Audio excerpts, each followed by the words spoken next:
Alright, hello there. Sorry, I had to deal with some strange technical difficulties, but I think they're ironed out now, so we should be good to go for a new Maddening run.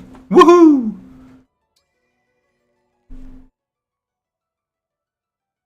We will, of course, be Lizard. Has to be. Has to be Lizard.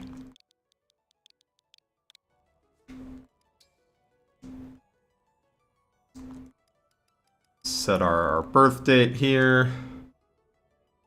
Do Maddening. Classic. I did fixed on my first Maddening, so we're gonna do random this time. It'll be a new experience.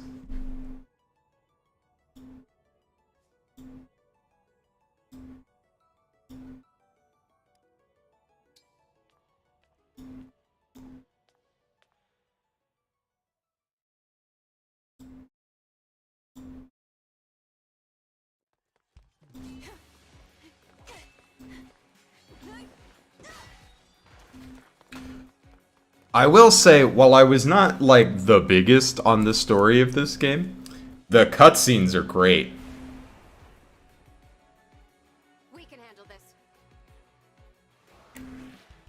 And I hope that we continue to get lots of cutscenes like this in future Fire Emblem games.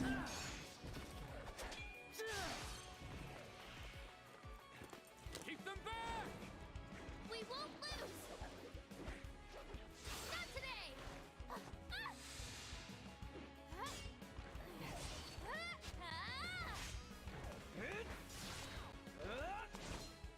Oh, Alfred, if only you were as good in the game as you are in this cutscene.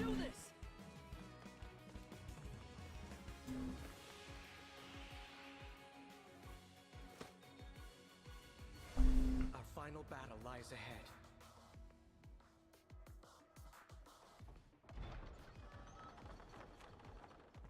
Now, it's time to engage.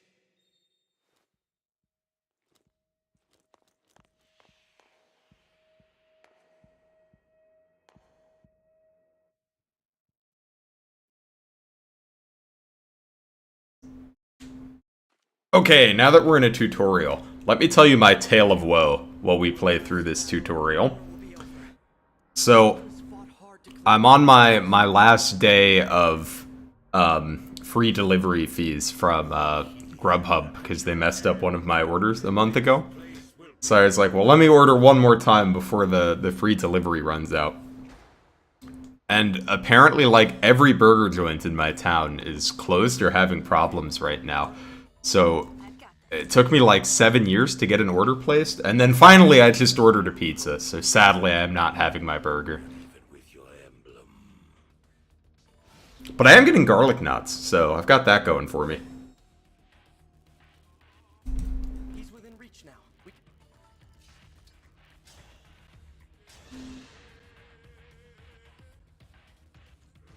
To die here was ever your destiny. The rings are mine. Yeah, I mean, I suppose getting a pizza is not a bad compensation. I do love me a pizza.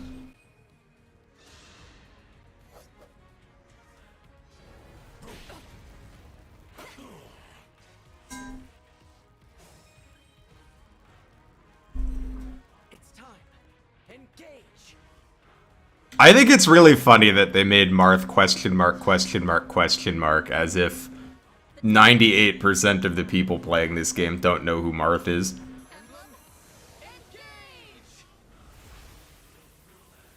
He's a mysterious stranger, an inscrutable man.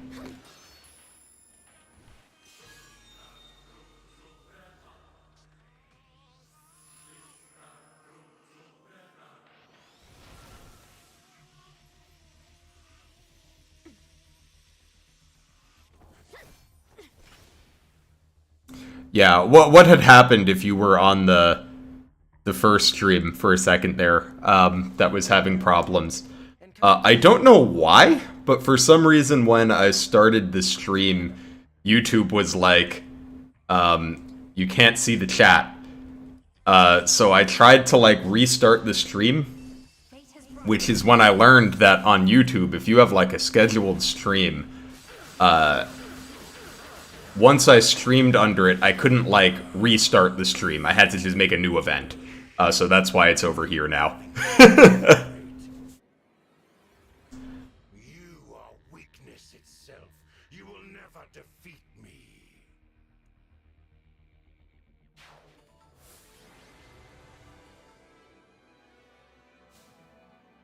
I mean, Marth has some practical usage in his game. Maybe not on hard 5. But at least he gets to open chests for you. Know that I will always be with you, and that we will stand together again, as we did this day. If ever we cross paths again, I hope you will remember me. Indeed, that you will remember all. Yeah, we're doing random growths this time. I was like, I did fixed on the first playthrough. Let's play, Fire Emblem as intended, with random stat screwing.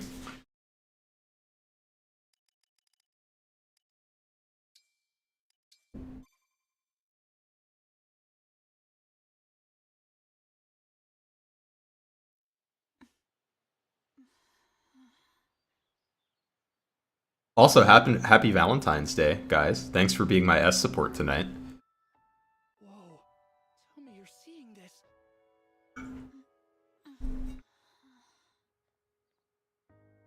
Hello there. And you are? You're awake! You're really awake, yeah? Hey, Brooks, how's it going? No way! No way! The Divine Dragon is finally awake! Hey, hold on! I forgot they just run away. I guess they're going to get Vander, right? But it's still funny.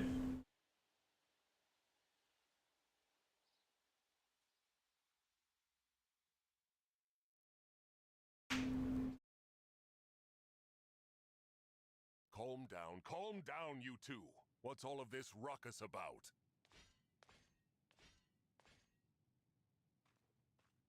Well, I'm glad I'm the only lizard you'd share it with. I'd be very offended if you were spending time with another lizard. The Divine One, awake at long last. That I might live to see you standing before me. What an honor. Not to be rude, but who are you? Ah, apologies. I lost myself for a moment there. My name is Vander. I am the 32nd Steward of the Dragon. Hello, Sir Vander. Lizard. Oh, my Divine One. There is no need to address me as such. Simply Vander will do. See? I told you the Divine Dragon was awake. Yeah, we were telling the truth. I don't believe I got your names. Oh, sorry. We were so excited we forgot to introduce ourselves. We're the 33rd Stewards of the Dragon. What if Valir was gone when they came back? That I should be able to just leave. Ram, And we could just end the whole game right there. waiting forever for you to wake It's up. 30-second any percent run. Mission is to protect and provide for you. Generation after generation of our predecessors waited for you to rise. I know that is a thing in one of the Far Cry games.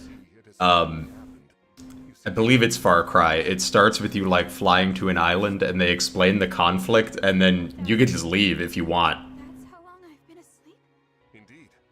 Your mother, Lumera, the Divine Dragon Monarch, has long awaited this day. Finally, you, a Divine Dragon yourself, have awakened. This surely signifies... Dude, Vander's voice actor killed it. Oh, slow down. He sounds great. You mentioned. She's my mother? And I'm a divine dragon, you called it? Oh, dear.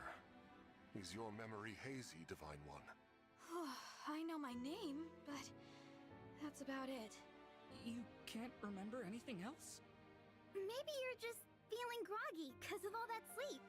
But I don't even know who I am. Fret not. Such lapses in memory... Oh man, I loved Super Paper Mario. I think that was the last Paper Mario that I really liked. A member of a royal family of dragons revered I haven't loved the direction the franchise has gone so much since then. over the holy land of Lethos. In the war 1,000 poison the wicked, fell dragon. You, Divine One, are her only child. The war. Hey, to be fair, Byleth, like, didn't have amnesia. They were just head empty. Almost remember, but Please, do not trouble. Children, shut up, Vander. True. Memories will return in time. You are a being of immense power, a deity, no less. I have heard many a tale of your kindness, nobility, and bravery. Your unflinching heroism. that's a lot to live up to. For now, let us head to Lethos Castle. Queen Lumera will be thrilled to see you. Perhaps the reunion will help stir your memories. I hope so. Okay then, onward and downward. To Lethos Castle! I really expected to like Clan more than I did coming into this game. I really like his character design a lot, but then I found out they made him the Pickle Man, and that was not for me. All this time, I've been sleeping in the sky? You have, yes. The place where you slumbered is known as the Somniel, a fortress built upon an airborne... Byleth would have been a lot less weird if they were canonically mute. There was a lot of weird stuff with Byleth.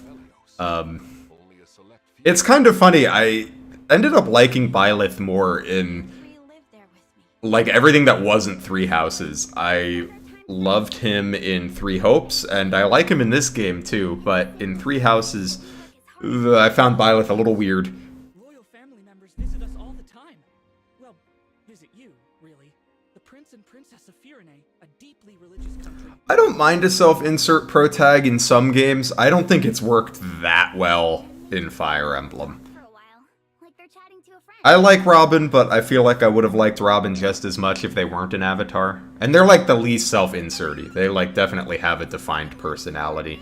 So does Corrin, but I didn't like Corrin so much. I think I'm going to faint. Unless I already did. Am I dreaming? Need I remind you that you are in the presence of the Divine Dragon? How many times must I tell you to behave in a manner befitting your station? Divine One, please, forgive this embarrassing breach of decorum. Breach of decorum? I'm actually enjoying their enthusiasm. Well, that's like, to me, Byleth does seem super weird and unsettling, but then in all of the supports, people are like, oh, Byleth is so charismatic and a social genius, and I'm like, definitely not. He's a very weird fella. Monarch is there, you said? Who is my favorite royal and sibling in this game? That is a tough call. Don't worry, we'll be right there. I think I'm gonna say Alchrist. I think Alchrist is really funny. I like his supports a lot. So I'm gonna go with Alchrist for my favorite royal. I've been wearing this ring. Something Corrin suffers from the disaster that was Fate's story. That's true. It reminds me of something.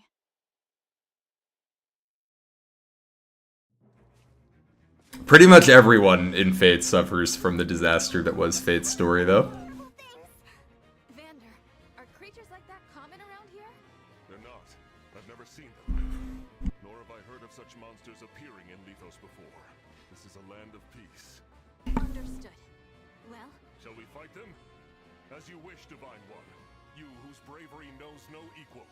Yeah, there are things you can do with Clan that work on Maddening. I think a lot of, and we don't know how they came to be here. like, a ton of characters work in Warrior, I think, though, so that's like a... So, we run. The bar is high for Warrior. Did the Divine Dragon really command me to retreat? Okay, get to safety. We'll keep them distracted for you. What the? Come back! Can witness the terror on my face while these two children run into battle. Oh no! This isn't looking good. Fran, Fram, Hold on! We shall come to you!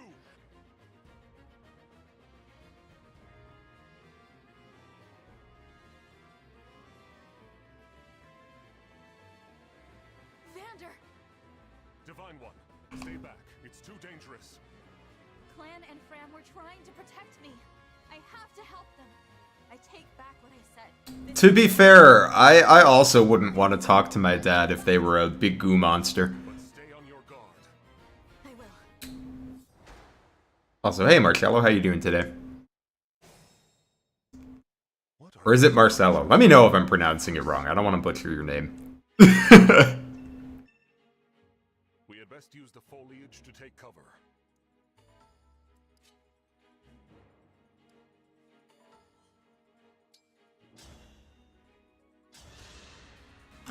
Thank you. I'm glad that you like the avatar. It's actually modeled after a blue-tongued skink, which is the type of pet lizard that we have.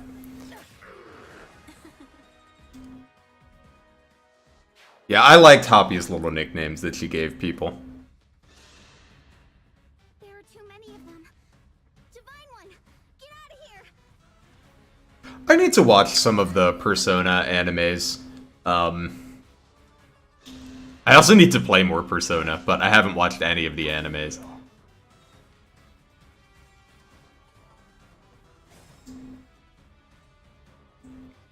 Although the sub sound for the stream is a soundbite from a song used in the Persona 3 OVA. Which is a hell of a song. If you ever want to hear like the strangest lyrics ever rapped, just look up Persona 3 Burning Man Soul. You'll be in for a treat, I promise.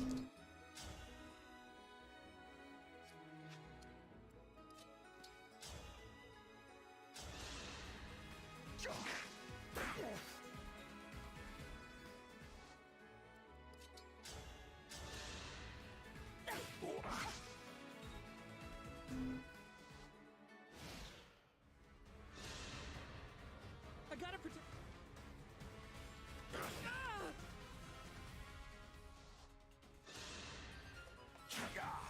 Well, I like to think that lizards are like little dinosaurs, so still kind of counts. I won't forget you.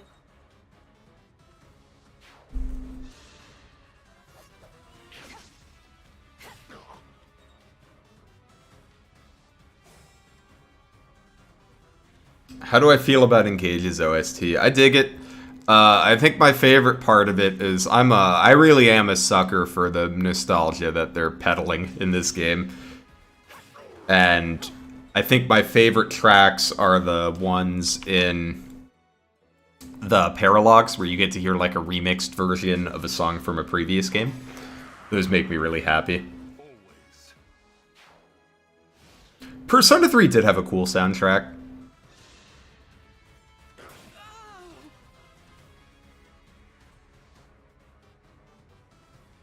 So, my beef with Byleth They just keep coming. is that Trying to protect they weren't actually silent. me, protecting you. And they were supposed to be emotionless, but then in all the supports, people are like, oh, you've helped me solve all of my emotional problems. So it like bounces between Byleth being emotionless and being like really emotionally intelligent. Which I thought was a little odd. The ring. No. But Byleth is okay. I don't hate Byleth too much. If I were to rank the Cross paths again. pro tags, since we got like the ones you can name, You will for me it's probably Robin, Alir, remember by your side. Byleth, and then Corrin. And then I don't know where I would put Chris from FE12. I've only played that game once and I need to play it again. You mustn't do this alone! Don't worry, please. I'm not alone. Yeah, I bet we'll get some new DLC music in the fourth wave when we get like the new story content. Emblem of the But I really loved listening to the song on Hector's map. Made me really happy.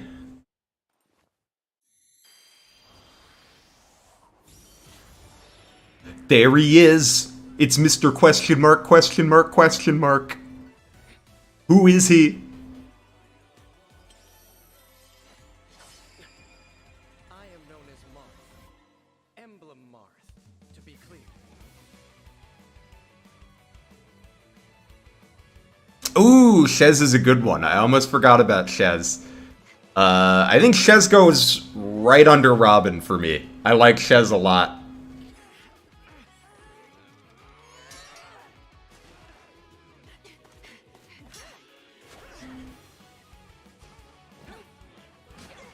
God, the cutscenes in this game are... Although, can we talk about how cracked this random corrupted guy is that he's fighting Alir and Marth for, like, the last 30 seconds?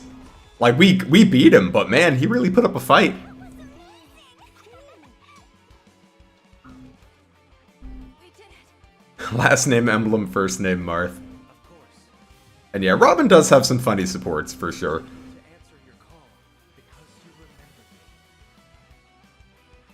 My eyes deceive me. Or is that an emblem of... I think the funniest thing about Robin to me is how many people that played as female Robin, like, accidentally got forced into a Crom marriage. That happened to so many of my friends.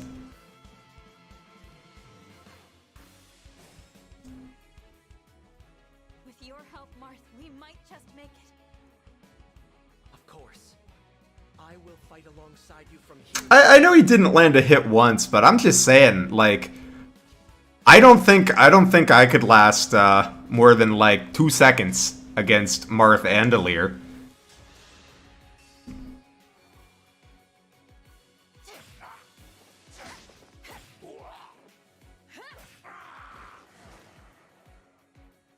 I live to fight again. Man, I love the animations in this game. They're sick.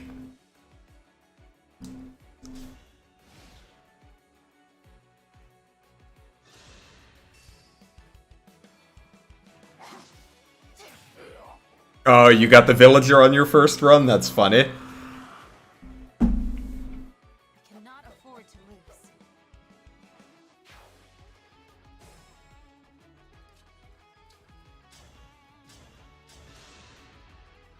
My prayers are with you. By the way, what units do you like in this game, guys? Who do you want me to use? I live to fight again. There's a few people I want to use, but I'm open to suggestions for some of the rest.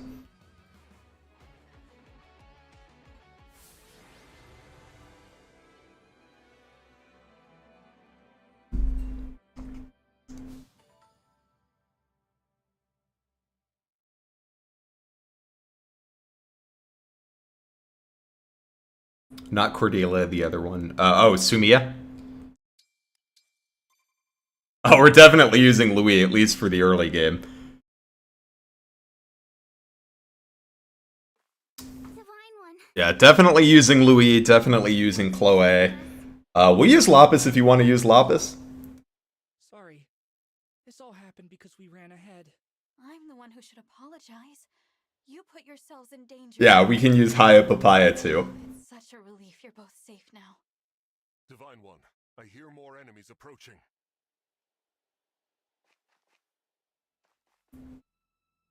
More? And Diamant I was probably going to use anyway. I like Diamant. Evidently not. These creatures, will there be no end to them? Panette will be an interesting one. I want to try Panette because her strength is so high. Sorry, let me just put my terrified face on.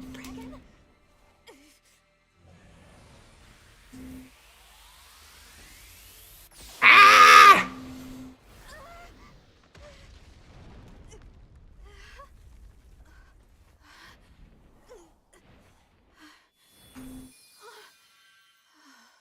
Oh, hi, Mom. At last, you are awake. Can try to make Jean as broken as possible. Jean is in an interesting situation. Is it really you? We'll definitely try Panette for sure. It's me. Thank you for saving us. What a joy it is to see. It's interesting that Jean is clearly designed for you to, like, put him in the class that you want him to be in early, right? Because he doubles the class growths. So if you, like, wanted him to be in a physical class, you want him to get as many levels as possible in a physical class. But you don't get a second seal for a minute after you get him. So it's like you can either level him up in the healer class, which is fine if you want him to be a magic unit. But if you want him to be physical, it's kind of weird, where you, like, don't want him to gain too many levels, because you'd rather him gain those in a physical class. But you need to wait for a second seal to do that. And I agree, Panette I don't think needs to double. I think I'm going to try to make her a Vantage Wrath unit. I think that'll be pretty fun. I was so overcome with joy. And we can use Anna this playthrough. Usually I use Anna or Jean, and I use Jean in the last one. So I'll use Anna in this one. To be expected. 1,000 years is a very long time. Vander explained that I've been sleeping since some war that happened back then. Yes. You suffered a terrible wound. And because of that, a wound. Well, I don't remember that. We are using some DLC. I don't want to, like, trivialize the early game too much, so I'm not going to be using the silver weapons that they give you at the beginning. Back, my dear child. But I am going to be using the emblems. I want to use the emblems for sure. And I haven't decided if I'm going to use I'll probably use the skill books. Because I think it'll be fun to get some of the more expensive skills that you usually don't get till the very end. But I haven't decided if I'm going to use the stat boosters yet or not. Maybe, maybe not. We'll see. But definitely using the DLC emblems. I did my last one with, my last run was without the DLC, so I was like, let's have fun with the DLC on this one.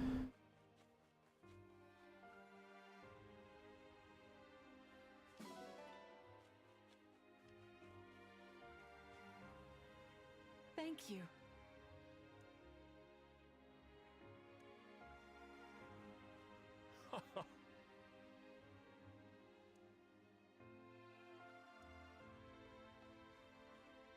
So great!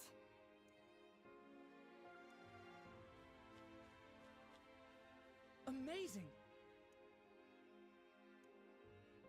What did happen to that guy that popped out of our ring? Let's head to the castle. Climb on my back.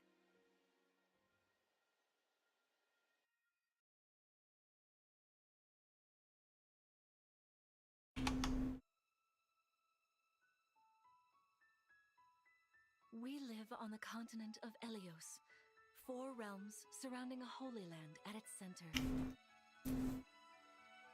Firene, Kingdom of Abundance. Brodia, Kingdom But yeah, I think Panette on Vantage Wrath will be pretty good, for sure. Solm, Queendom of Freedom. The land of Lethos, home of... Honestly, anyone with Tiki is broken. I'm thinking about putting it on Anna for this playthrough, because what you can do is, Anna reclassed to Mage Knight with Tiki has like it's either 90 or 95% magic growth, to aid us. which is pretty nuts. As emblems. With them, the warriors of our nations fought as one. In the end, we were victorious in defeating and imprisoning the Fell Dragon. In the years since, our world has been safe. But now, I sense a resurrection.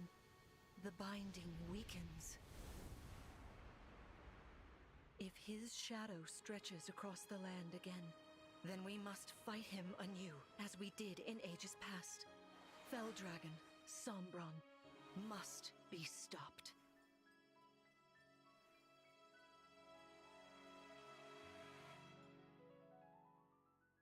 Yeah, Anna does very well in a magic class. It's just a little tricky to... it can be a little tricky to get her there because she doesn't do that well in her axe class, in my opinion. So what we're probably going to do is shortly after Anna, the Tiki Paralog becomes available. So she'll probably be able to get to level 10 using Micaiah and by grinding the reinforcements there. Because that map is awful to do early if you don't kill all the reinforcements. You think so? Though you may not remember this. So then we'll get her to 10, To welcome you back here. probably promote in second seal, and then stick Tiki on her. I'm home? Yes, you are. I feel Anna does fix our money problems, though. I may cry. Queen Lumera. Vander, Can maybe do a couple more donations than usual. thank you for all you've done. You are worthy stewards indeed. You and your predecessors watching over my child all these years. I am ever so grateful. You are too kind. Yeah, it's awful nice of you to say that. I'm starting to feel woozy. Oh yeah, go us! We just got praised by Queen Lumera herself! The happiness of this moment aside, I am troubled to see the corrupted here. Yeah, I would be troubled to see spooky zombies in my land as well. That is I concerning. didn't like those things one bit. Just the sight of them made my blood run cold. Understandably so. The corrupted are corpses. I like that every time the corrupted show up, Alir is like, look, I just really don't like zombies, okay? Before the start of that bitter conflict, Elios had known peace for eons. But then, a dark presence emerged. Yeah, growth units can be fun to use. Despite Definitely. And that's why they've been putting them in these games since forever, right? the destruction he wrought, there was no doubt of his evil intentions. Now the corrupted. I remember, yeah, Fire Emblem 7, we had Nino, and then Amelia, Ewan, and Ross. I wonder if it is mere coincidence that you awakened as all this unfolds. If the Fell Dragon. It's best to have donation levels to 3 at max, right? Imagine fighting I believe it depends on the country. For most of the countries, I don't think you want to donate that much. Usually just getting the first level is okay. cannot enter it. But Let us devise a plan. Well, we have I know a couple of them do give pretty good returns when you donate. Like Brodia, you get a decent amount out of donating to. that it has. Thank you for lending your aid against the corrupted. So Nino becomes fine. The big problem for Nino is it's a lot of work and she doesn't really get better than Pent. Awake now, just as I am. Perhaps you are right. So like the real question is, do you need a second Sage that's like There is a little better than Urk? And I feel like probably not, right?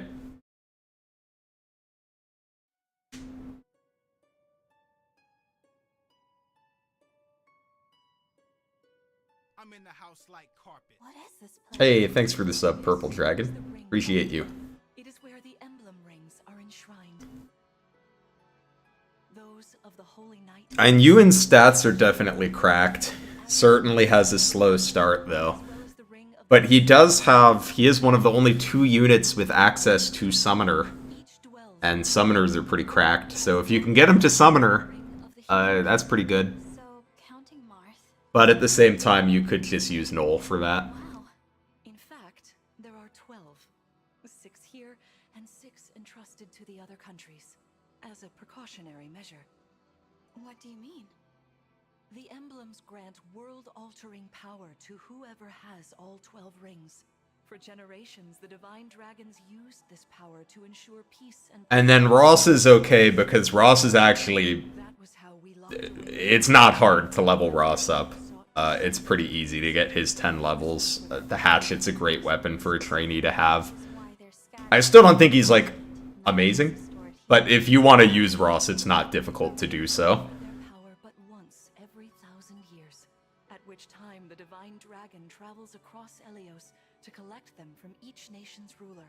With 1,000 years having passed since last time, I was planning to carry out this ritual soon. Plus, he also lets you get access to water and mountain walking, which do have some utility. Not a ton, but, you know, they have some niche use. From a ring, just as you did earlier with Marth. Only those with royal dragon blood are capable of summoning. That includes you, my child. Oh, you must be talking about the phrase that popped into my head. An invocation, you mean? What was it? Shine on, emblem of beginnings. Oh, I love summoners. I think it's so fun to manipulate the AI with them. It's the same reason I like the Lin emblem in this game, that you can make the doubles that the AI loves to attack. Focus. Your intention when you spoke those words. I do agree, though, that you generally don't need, like, 2 of them. Like, unless you just really want to... I think it's probably the best thing you can do with Ewan, but, like, if you just want a summoner, Whatever you Knoll does it fine. not to keep the power for yourself. Understand? To borrow. There is a lot of foreshadowing in these early chapters that I did not pick up on the first time. Why don't we try a practice battle? You must be a little rusty. rusty after all these years. You're playing Blazing Sword? That's a good one. Do I have any tips for that game? You will be the one fighting. The emblem lends you their strength. I would say don't be afraid to use Marcus. Unleash an emblem's full power. I mean, don't just have him solo whole chapters, but definitely he can help you out when you need him to. And he stays pretty good for a lot of the game. Against me. Even in a practice battle, I couldn't Hector's pretty good. I would use Hector. I think he makes it a lot easier for your first time.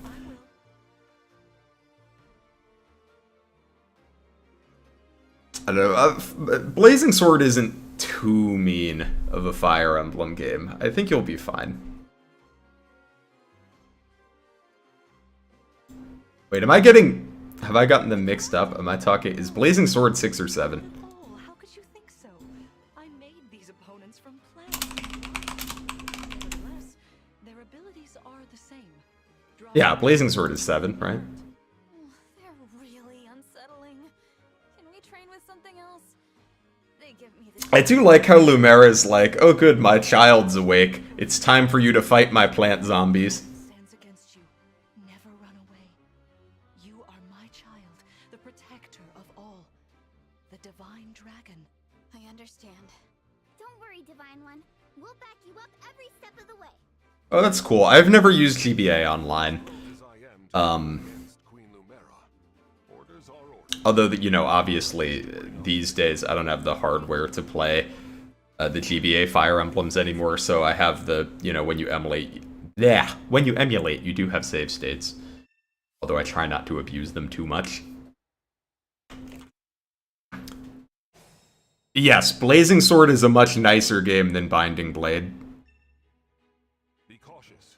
Therefore, Binding Blade will hit you with the ambush reinforcements. Broke Plants vs. Zombies, woke plant zombies. Bespoke plant zombies and dragons. See this enemy with the axe. Axe wielders are at a disadvantage against swords. Swords are strong against axes. Axes against lances. If you I agree, it is a bit concerning that she has like these plant zombies with the same voices as Corrupted. I definitely thought I was getting some ominous vibes the first time I played this part.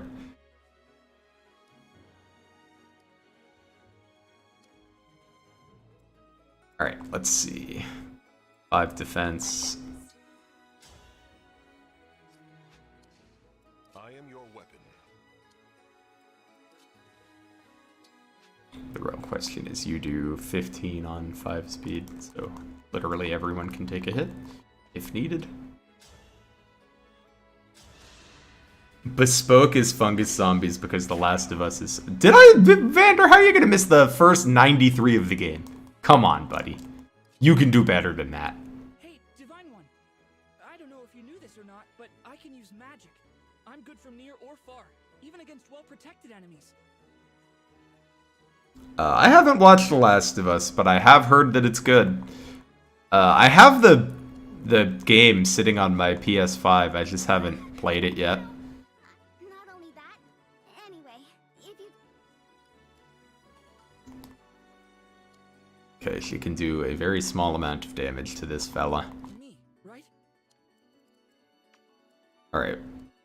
Are you guys gonna die if you take 2 hits? You are, right? So I need to be a little careful.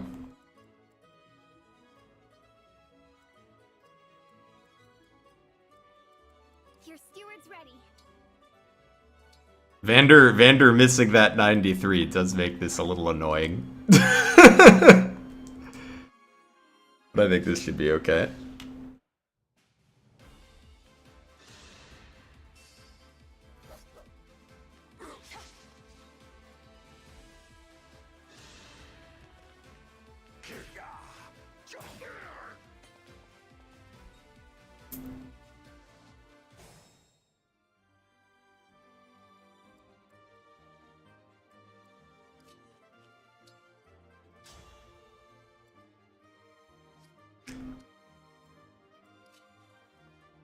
Alright.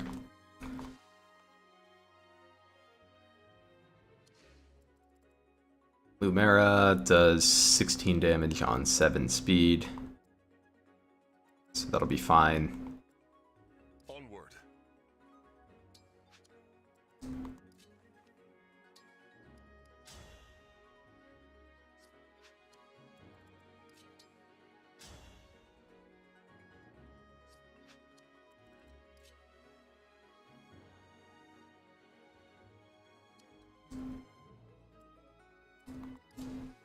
I mean, I guess I can just engage, and that'll uncomplicate this.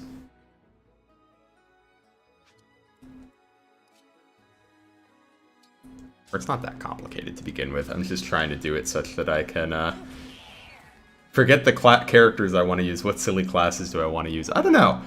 Are there any starting paladins? Okay, I'm going to answer these questions one at a time. Silly classes I want to use. Are there that many silly classes in this game? I feel like most of the classes have, like, pretty clear, like, niches and use cases, right? So I don't know, maybe I'll try to put someone in Royal Knight. I think that's kind of a funny class.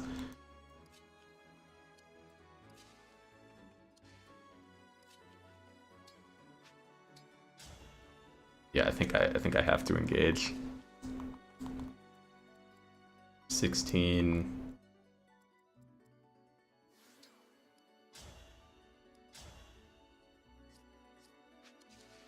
Alright, we'll just do it like this. Are there any starting paladins I've ever used to completion in a Fire Emblem game? Yeah. I've definitely used Seth all the way through Fire Emblem 8. Marcus all the way through Fire Emblem 7. Who else? Titania in 9 and 10. I don't know if she counts as, she wouldn't count as an early game paladin in 10, I guess. It's time. There is no need to hold back, my child. All right. Yeah, well, a lot of axes just have real heavy build, or heavy weight, and a lot of characters with lower build can suffer from that. Anything.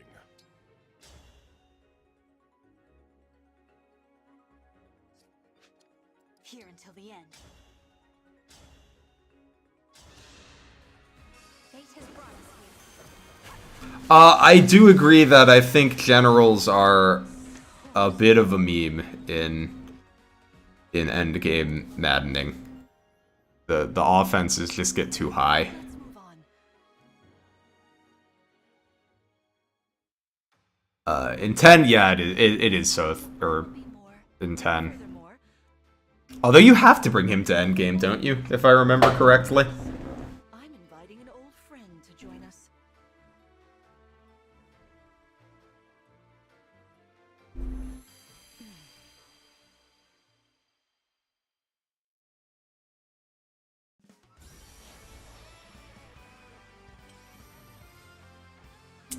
In Fire Emblem 4, I don't think I ever stopped using Oifi. Certainly never stopped using Sigurd, if you count him as an early game paladin. If you require strength and swiftness, I am all too happy to oblige. Emblem Sigurd. He looks like a strong opponent. Each emblem has their own abilities. When allied with them, you can call upon their unique powers and skills. Whatever Sigurd's power is, it won't be the same as Marth's. Better keep our eyes open.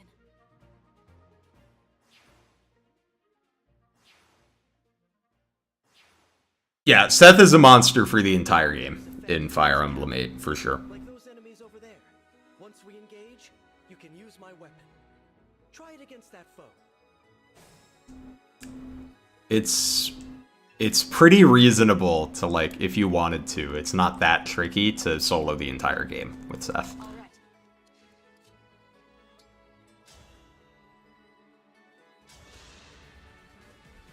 I don't even think he falls off in the later chapters, really. I mean, he's not your best unit anymore, but I think he's pretty good the entire time.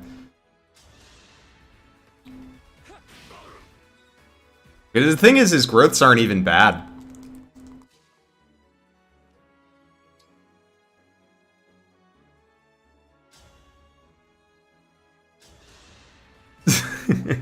Sigurd is trying his best. Yes, Titania is also a monster. I actually think it's a little unfair that, like, when you ask people, like, what the easiest Fire Emblem game is, everybody, like, immediately says, like, oh, it's Fire Emblem 8. But I think there's a decent argument that it's Path of Radiance. Path of Radiance, I guess, probably has a harder, has the hard mode that is probably more difficult, but Path of Radiance is pretty easy, in my opinion. Oh, don't get me wrong, Fire Emblem 8 is also easy. I just think Fire Emblem 9 is not that much harder, if at all.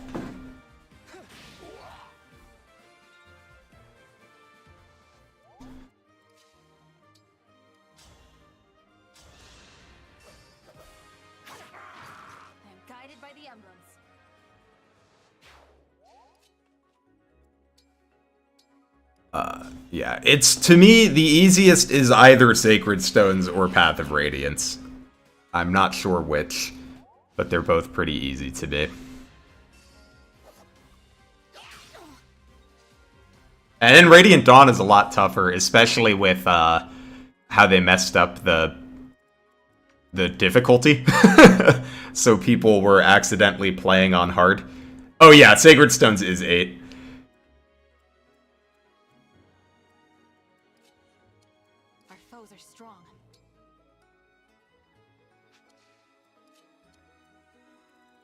Okay, so she's got the Sigurd, which adds +5. So she's gonna go 1, 2, 3, 4, 5.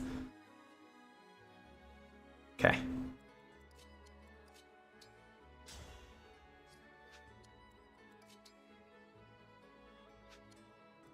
Which means I need to be a little careful. We're gonna do it like this. Awakening is also pretty easy, but I do feel like I do think Lunatic Plus, well, I guess it depends how you define easy. I think Awakening Normal Mode is one of the easiest in the series. However, Awakening Lunatic or Lunatic Plus, I do think is harder than anything that's going on in FE8. 1, 2, 3, 4, 5.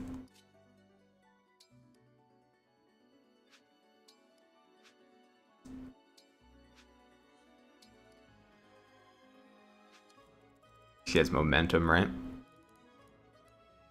Oh, does she not have momentum in this chapter?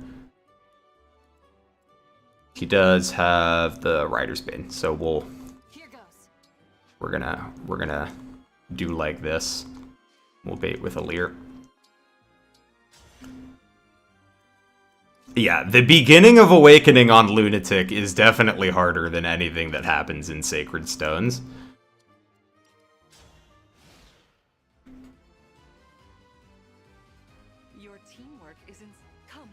Now, the big problem with Awakening is that I think the Lunatic mode is not that fun.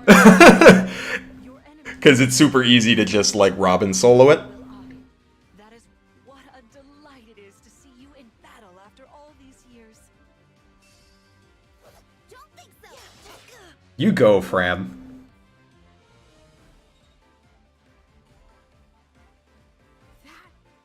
Lord Sigurd is ring.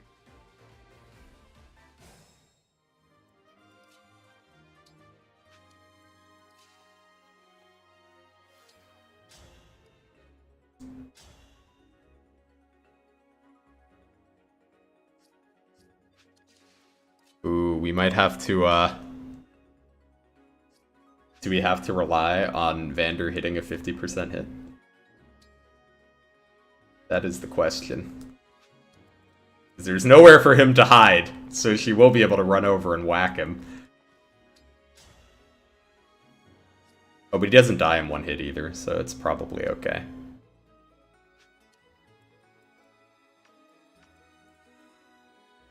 And you do 20. Alright, so there's no one you can one-shot. Just want to move her away from a bush. If I can.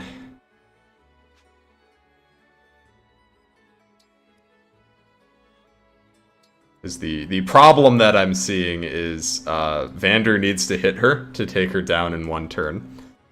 However, Vander's hit rate while she's in the bush. This might have been a mistake. Yeah, I didn't do this right. Oh well, we're gonna make do with the errors that we made and hope that it works out. Because we have to. Okay, that's good, that's good. She's attacking Vander. Good. Vander, you are my child's knight. You must fill that role as best you can. Just finished chapter 11, time to get an all backup squad. Oh, you're gonna love it. The backup attacks are one of my favorite things, just having everyone dogpile on the enemy. I think it's so funny.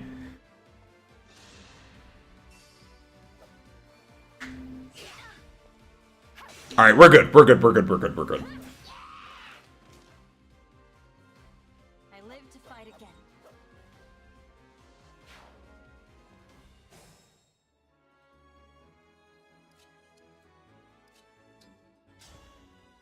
We'll attack with Clan here while he has the bonus for standing next to Alir. Your focus, clan.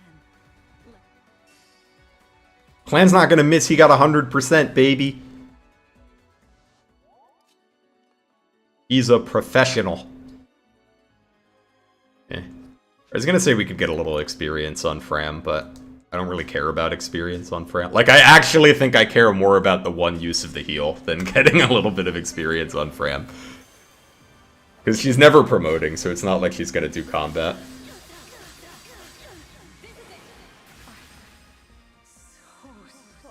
Yeah, the Chapter 10 twist is funny when you have the bracelets, and I agree, the backups really do codify the power of friendship into the game. I mean, I'm gonna have some backup units this run, but I don't think I'm gonna do like the last run I did where everyone was a backup unit. Probably we'll do a little bit of backup unit as a treat, but not too much of it. Anyways, my pizza just got here, so I'm going to take like 2 minutes to use the bathroom and go grab that. So I'll be right back.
I'm in the house like carpet.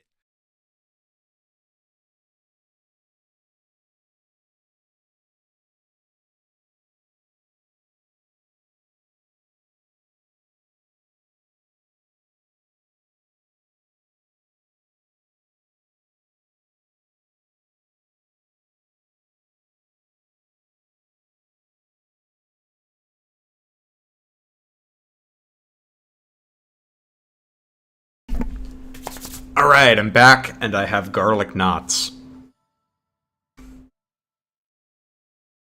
Which I bet you guys didn't know this, but lizards actually need to eat garlic knots once every 2 days, or they die. So it's a very important part of my diet. Well fought, everyone. You bested Sigurd and me. That's quite the feat. There is much to improve upon, but this is a wonderful start. Great work. Thank you. I promoted John over promoting Lapis. I'm a real gamer. That's true, real gamers do promote Lapis. Only just awoken, your power seems to be... Also, thanks for the sub, Trevor Self. I see you did that while I was away, but thanks for subbing. Are lizards anti-vampires? Using, isn't it? Yes. I don't know, I feel like it's a symbiotic relationship where the lizards eat all the garlic so that the vampires don't have to deal with it, you know? Now it is yours. Consider it a prize for your victory today. Thank you. Someday I'll prove that I'm... What kind of pizza is it? It is a vegan cheese pizza, Please. which means the cheese is made of a soy product. Emblem ring? No, it is purely ornamental. You see, before your slumber, I made you a promise. What was it? I said I'd give you a birthday present that suited you perfectly. I was working on it in private, but I was unable to finish it in time. That birthday has long since passed, but I would quite like to give you this gift now. I'm sorry. I still think it's weird that lizard... I say lizard. Alir. It's so weird that a lizard won't take the gift, I think. Promise. It'd feel wrong. Yeah, I mean, I think it's pretty good. Obviously, if you're not vegan, it probably doesn't make a lot of sense to get one. But if you are, they're pretty good. You say, did facing me in battle stir any recollections? It didn't. I'm sorry. You need not apologize. It doesn't matter what you can remember right now. I only hope that one day you will think of me as your mother, as you did 1,000 years ago. You're a no pineapple on pizza person? I was so thrilled. I think pineapple can be okay on the right pizza. I got a little carried What do the rest of you guys think? Pineapple or no pineapple on pizza? It's all right. I don't mean to put you on the spot. Perhaps we should call it a day, hmm? But let's agree to chat again in the morning. What do you say? Pinky promise? All right.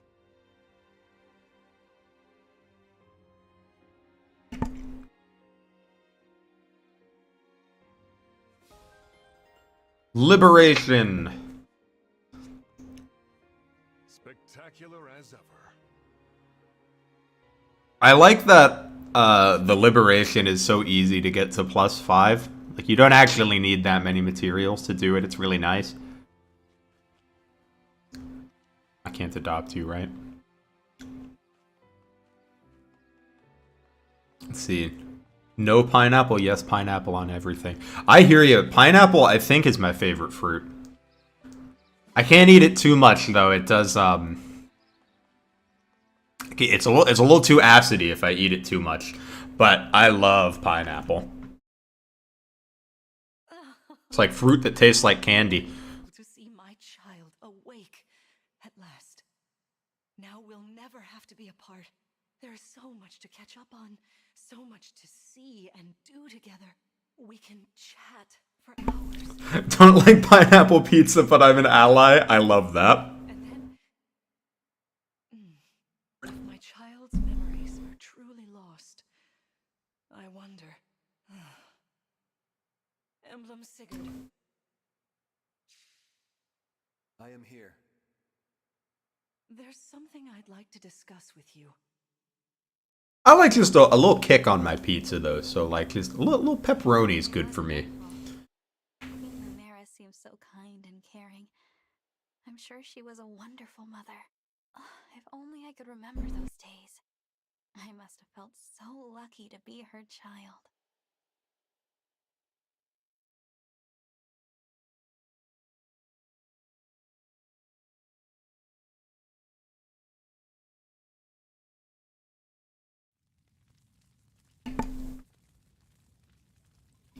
It's symbolic because you get the sword and then you're liberated from your mother. No!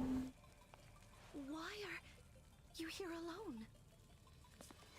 Oh, I got the crazy eyes. Me when Vander misses a 93% hit.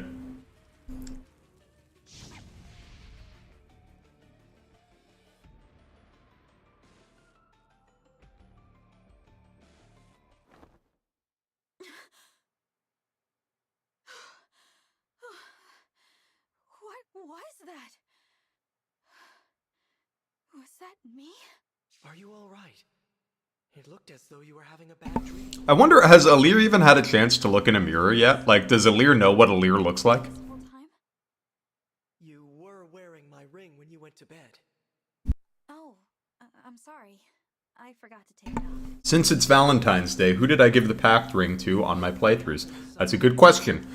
In my first playthrough, I gave it to Mavir, because I love me some Mavir. Marth, And then in my most recent one, I gave it to Gold Mary, because I think Gold Mary is really funny. you must be able to tell me something. Well, What about y'all? Who'd you pact ring? you were kind, as you are now. There's no need to remember everything at once. I will 100% be judging you based on your answers. Into your memories.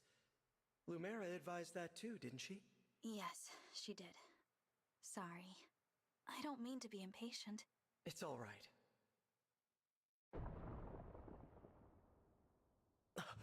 What was that? I'm not sure. An enemy raid? We had best take a look. I'm worried about Lumera and the others. Agreed. I would quiz Kagetsu in a heartbeat. Me too, man.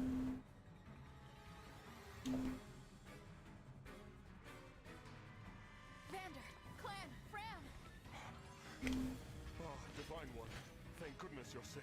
What's happening? 3 houses in my first playthrough, I did Shamir. And then in my second, I did Catherine. And then I think I did female Byleth. And did Felix.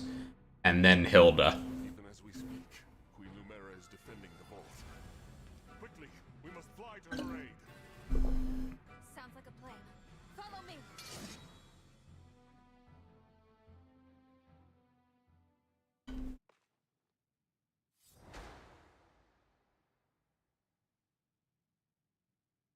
Hey, Tyrion Master, how you doing tonight? And yeah, I do love Shamir. I thought she had a cool character, great character design. I was a big fan all around. All right, we're gonna huddle in fear for a second until our friends show up. Gonna be a big scaredy baby. As your steward.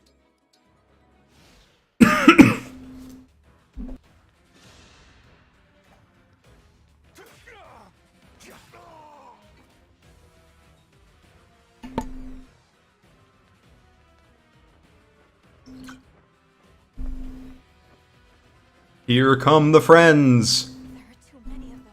We'll never make it to the ring vault. Through this door, right? Yes, this is the one. Then let's go. I hear voices. Someone's coming. D&D did go well yesterday. Yesterday was the session that I'm the GM for. I had a nice dramatic session.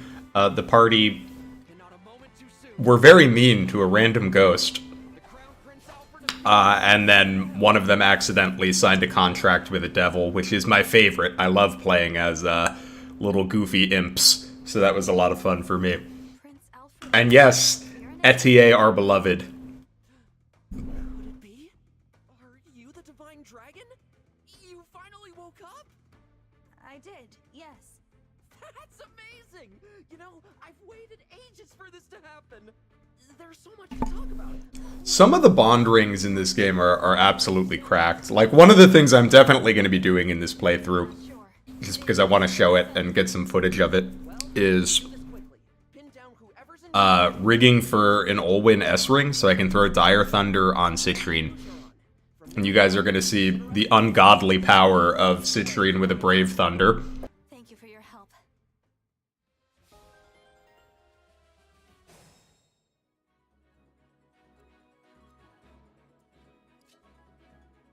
It's an honor to meet you, Divine One.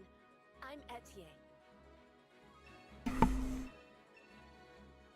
My arrows are perfect. But yeah, as far as these new units we got go, Etier I like a lot. I think she's really fun. Gameplay-wise, I think she's probably outdone by the other archers, but she does get a lot of strength, which, with the right forges, can still usually one-shot flyers in the late game, but her speed really struggles. I didn't have a chance to introduce myself. Boucheron's alright. I like that he enables pair-up attacks at the beginning, but usually he does not stay on my team for very long. Some extra oomph. Ooh, you have a two-faced demon going on. And yeah, I was happy to pop in your stream. Hopefully next time it'll be at a time where I can stick around and watch for a bit longer. The game you were playing seemed really cool. For you, anything.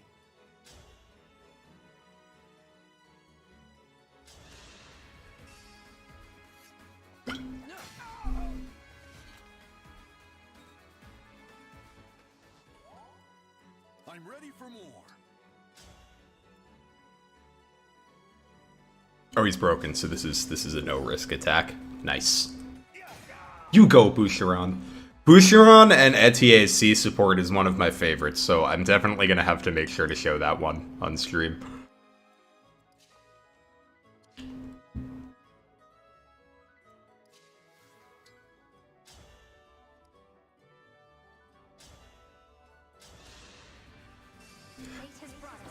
Yeah, Etier is really funny, and killing Pegasus Knights just is an important job in this game. There's flyers, a lot of them, throughout the entire game. So being able to one-shot them is really nice. The only problem for Etier is, all of the other archers can also do that. So you have to kind of decide, which one you want based on how they do against, you know, in other situations. Or you can just pick the one you like the most. I think I probably will use Etier this playthrough, because I used Alchrist in my last one. I like to mix it up a bit. Or maybe I'll use Fogado. I don't know. We'll see. I have 14 attack. Yeah, you don't double anyone. They'll all be fine.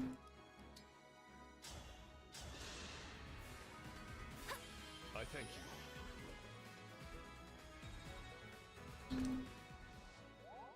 Okay, I thought it looked kind of like Monster Hunter. That makes sense. Etier is really good paired with Lyn. That's true, but the thing is, like, is there anyone that's not good paired with Lyn, you know?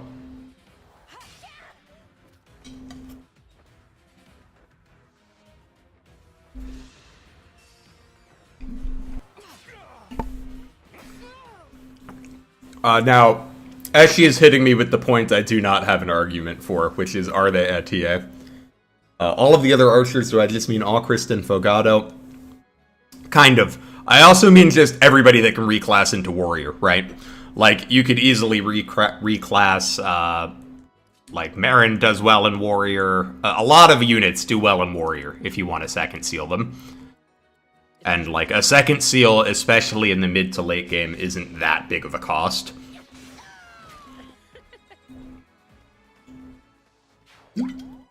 And yeah, I probably will use 2 archers. It's just, there's a lot of people that can be archers in this game.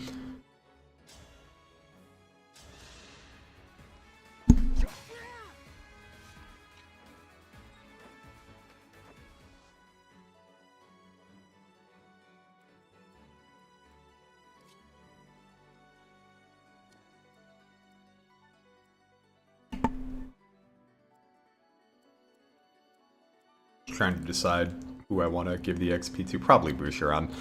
Unfortunately, Alfred really struggles in Maddening, I think. I hope you find peace.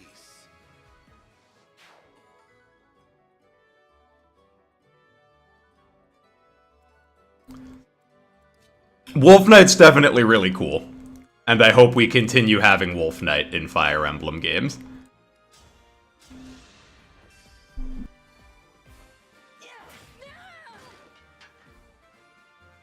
I live to fight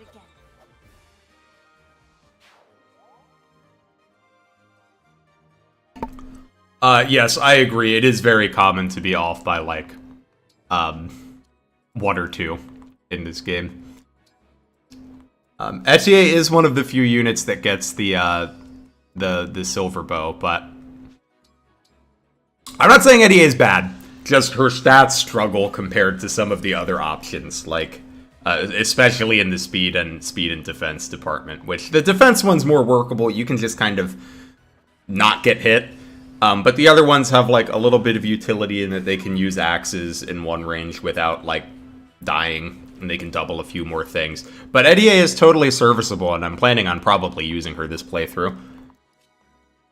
And her role in the early game is pretty essential. Like, it's important to be able to kill flyers at all points in the game. And right now, she's the only one that can do it.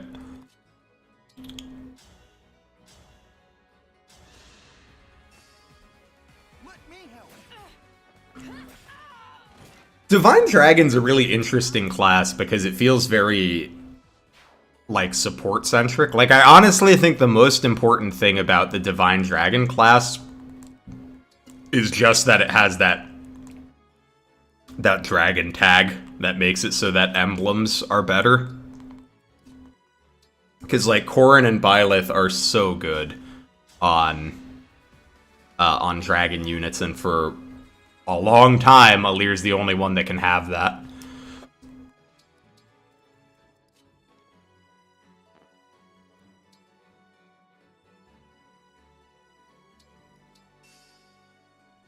Yeah, I agree, Glitz, and that's one of the cool things about this game is I think basically every unit is usable. Like, if you're willing to stick a good emblem on someone, maybe reclass them into a class that patches up some of their issues.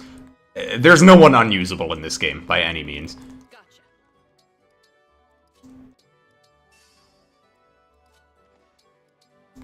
And I'm gonna pull these guys next turn. I just wanna hit the emblem synergy first.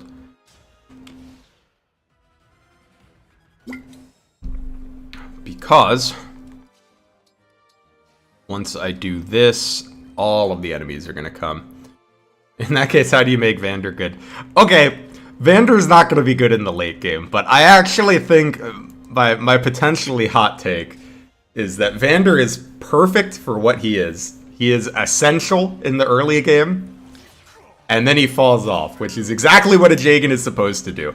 It's just other Jagans in the series, like, forgot that they're supposed to fall off.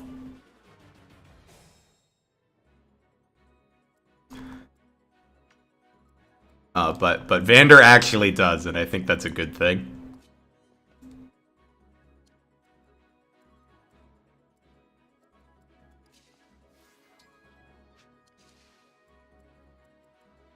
(21, 14). Vander can take a hit from literally everyone. Okay.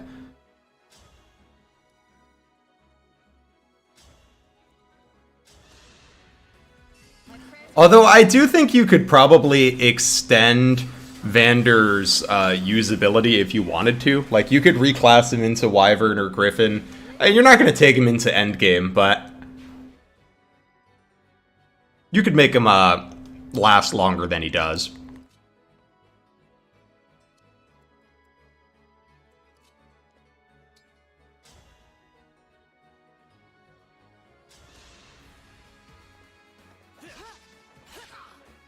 Bruh.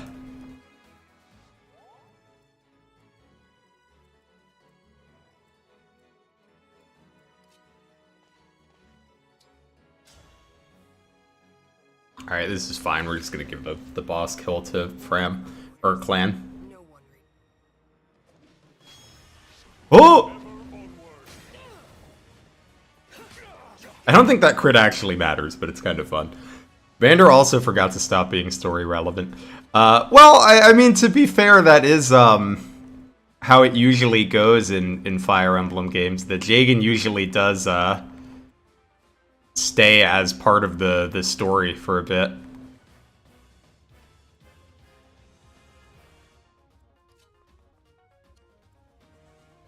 I'm trying to figure out if I have a good way to kill both of these Pegasus Knights. Because Boucheron can kill this one. Because Clan needs to go here to kill the boss. Etier needs to go here or here to kill this guy. So Alfred missing might have put me in a unfortunate situation.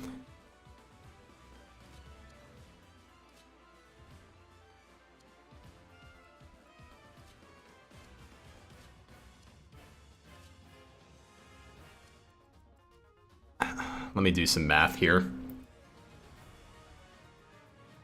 Alright, defense 10, so he's going to take 11 here, 4 here, and 2 here. So he survives even if they all hit him.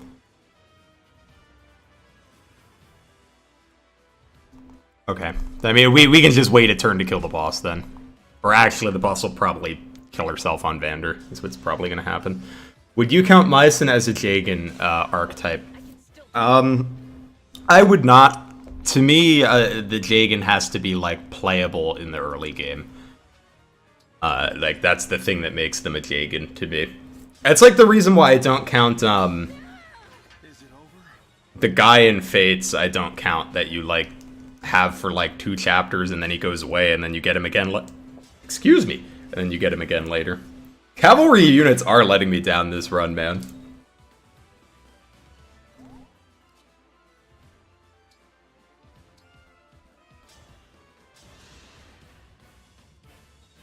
And to think I was defending Vander, and this, and I shouldn't be defending him. He missed that 93 earlier.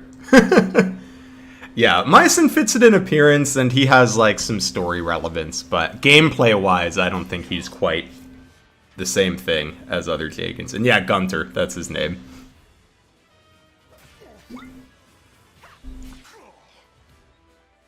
Ooh, I didn't account for... Oh, I hope he doesn't die. I didn't properly account for chain attack. Oh!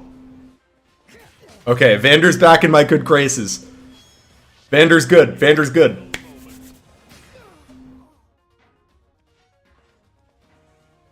He's cracked, baby. He's coming to endgame.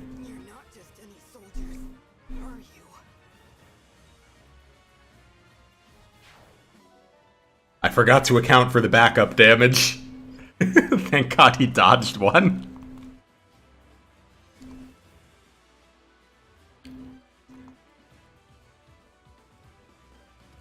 Does Vander fall off quicker than he should? So I think Vander falls off at the time that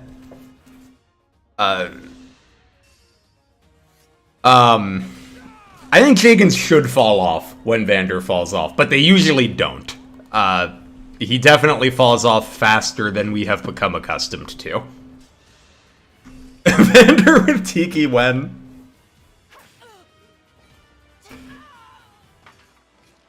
Cannot afford to lose. Yeah, Louis I think does work well as Great Knight. I still think Louis starts to fall off towards the end of the game, but in Great Knight he lasts a lot longer, and he can still fill a slot near the end of the game. He's just not like, he's a god when you get him, and he doesn't like stay a god the whole time. Whoever it is you are. Vander does suffer from hit rate problems, for sure.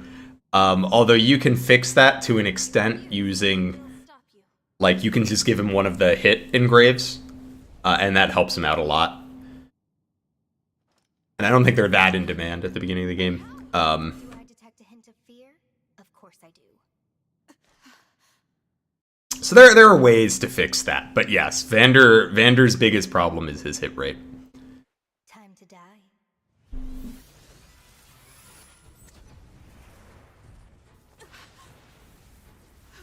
Look out! Honestly, grinding Vander XP with Great Sacrifice might make it okay. Because Vander's growths... Let me look up his growths while we're watching Mom die here. Let's check out his growths.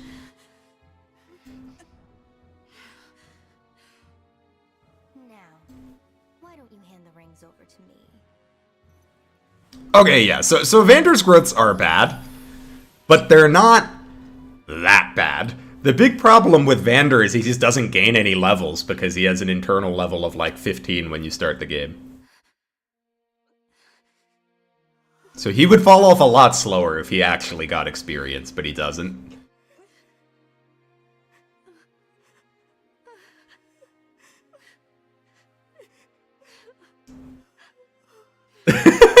Sorry, Mom, gotta look something up on the wiki. Look, I'll pinky promise her after, okay? I just gotta see the growths. No! Here, Queen Lumera! I'll fix you up! Mom here is a Shakespearean death scene, it's true. I will say, I appreciate that they actually had Fram try to heal her. There's so many games where somebody dies right next to your healer, and I'm like, well, why doesn't my healer just heal them? You're almost totally wiped out! A divine dragon, losing their power. It's the same as losing years of their life. The thing is, there's no reason Queen Lumera should be drained like this. It doesn't make any sense. It's simple, my young one. Yeah, units definitely outclass Vander quicker than most Jagans. I think it's basically time to stop deploying him around chapter 9 or 10 most of the time.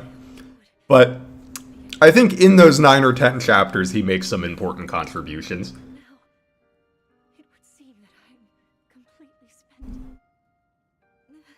Shoutouts to Byleth trying to save Geralt with Divine Pulse. True. You'd think he would, It's funny that he only ever does it, like, twice, right? Like, once at the beginning and then once in the Geralt situation. I'm like, why don't you just do that every time something bad happens? We know it works, like, some of the time at least. This ring, it belongs to you now. The ring of the Holy Knight. I had so hoped to give you the ring I made as well. But that's not possible now. Listen to me, child. Those who invaded here, I sensed the power of the fell dragon within them. You must not allow them to capture any of their rings. Please. But yeah, my, like, dream Jagan, like, the perfect Jagan design for me would maybe be slightly stronger than Vander. Just a little bit.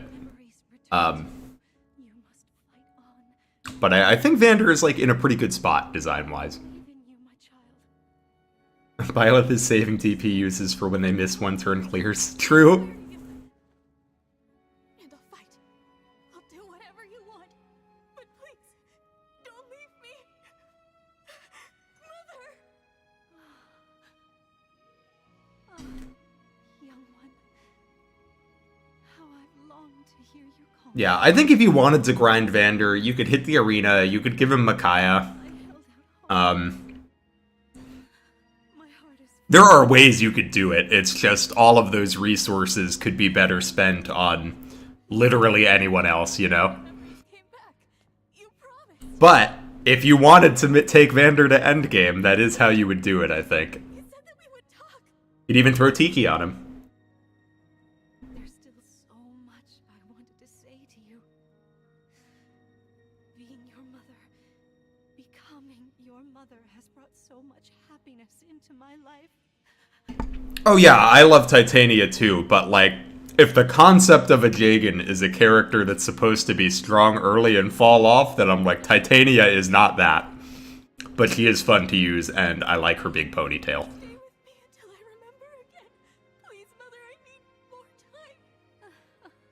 I don't know which version of the Avatar I like better. In my first playthrough I did male Alir, so I've done them both. I think I like Dude Alir's head a little bit better, but I prefer female Alir's outfit. So it's like a toss-up which one I would like better. If you could change your outfits in cutscenes and battle, I would probably like Malalir more. But since you can't, it's a toss-up for me.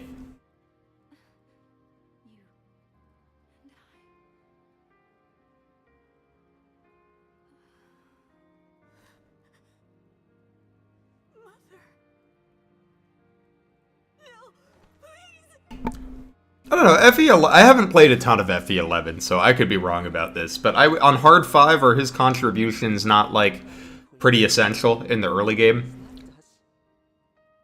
Like, I would think you would need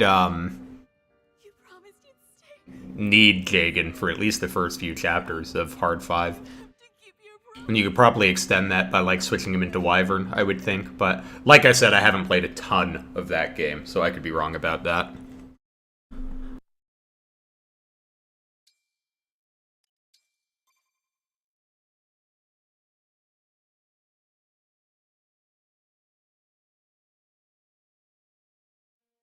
Thank you for helping with me. Yeah, I think Frederick is a good Jagen, but Lunatic is definitely... the first few chapters of Lunatic are definitely... Frederick babies everyone until Robin gets a few levels. And then Robin solos the rest of the game. I'm trying. That makes sense that, Sita can handle things once you get her a Forged Wing Spear. I never thought our paths would diverge so soon. Nor I. Yeah, I was really surprised they had the outfits in the hub, but not in battle. That was pretty shocking to me. Your offspring in your absence. Hi, Sigurd. I hope that your relevance to the storyline means they're remaking your game. Marth, you know that's not possible without the other emblems here. Yes, I know. This is awful. Sorry I couldn't have done something. No, Prince Alfred. Without you, our losses may have been even greater. Though I must ask, why did you come? Was there something you... Sigurd spoils so much of his game in this, but, you know, I don't know how much of a spoiler it actually is, because... Our people are being attacked by... Is Gen 2 really a twist? I mean, Seliph is the central character on the box art, right? Like, I feel like if they remake Fire Emblem 4, the children units are going to be, like, a big part of the advertising. Corrupted. Oh, so that's what you call them. Yes. Corpses brought back to life. No wonder... Battle outfits as an update would be cool. I just wonder, like... I'm not holding out hope. I would be kind of surprised if we got it, but I hope that we do. Because, as Tyrion Master says here, mascot outfit on the battlefield would be pretty sick. What can I do? It was my mother's help you wanted, not mine. Queen Lumera is gone. You're the last divine dragon. We need the power of the rings to save Firene. And only you can do that. Sorry, I don't mean to press the topic. I'll return... But yeah, it would be funny if they tried to keep it a secret, but it's like... That's like the worst kept secret in Fire Emblem, right? Like, anytime someone talks about Sigurd, they're making the barbecue memes. Even if I'm scared, I have to push through my fear. Now that my mother is gone, it's my duty to step into the role of Divine Dragon. And if each kingdom is protecting rings, I take it Firene has one, correct? That's right. Then I need to go there anyway to honor That being said, Fire Emblem 4 is really cool, and you should all play it. rings and bring peace back to Elios. As the Divine Dragon, I officially accept the Kingdom of Firene's request for aid. That's great to hear. Thank you. It has a really silly inventory system that I love. Just Alfred is fine. I've been visiting you at the Somniel since I was a boy. I think of you as an old friend.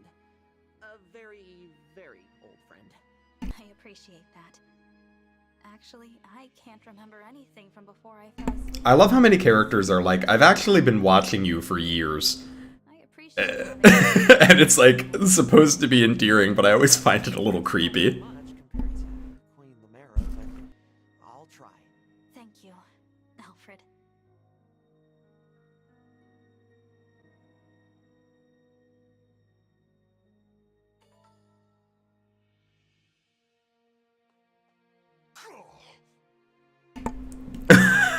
That's such a voice. Will he do it again? Ugh! Ugh! Poor Vander.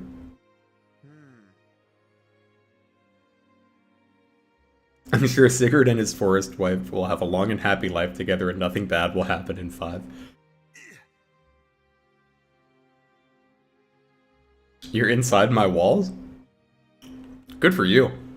Can you, like, heat them up a bit? Our walls are, like, a little poorly insulated, so when it gets cold, it gets a little cold in here. So if you're in my walls, I would appreciate it if you upped the insulation. How much harder would I say Maddening is than hard? I would say it's a considerable increase, especially... the beginning's actually not that bad. I don't think the beginning is that much harder than hard. But as you get into the later game, some of the later maps are a little messed up compared to the hard ones.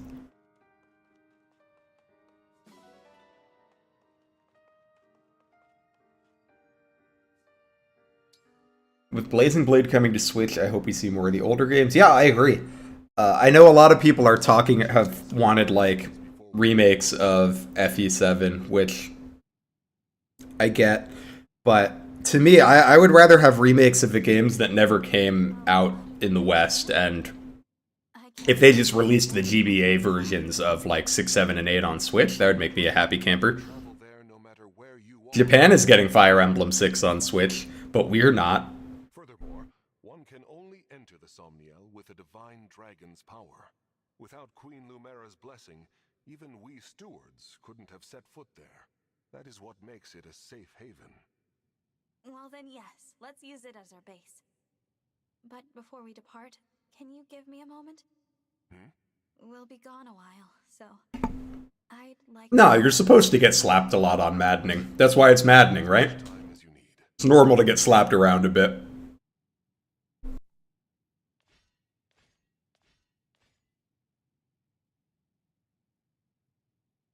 Thank you for watching over me all this time.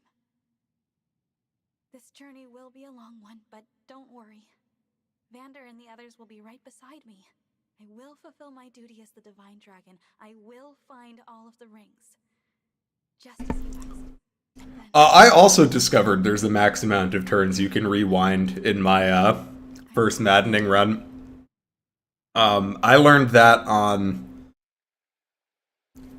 I think it's chapter 17. I put myself in a position where, like, I was like, I cannot go far enough back to fix the mistakes I've made, so I had to restart the whole chapter.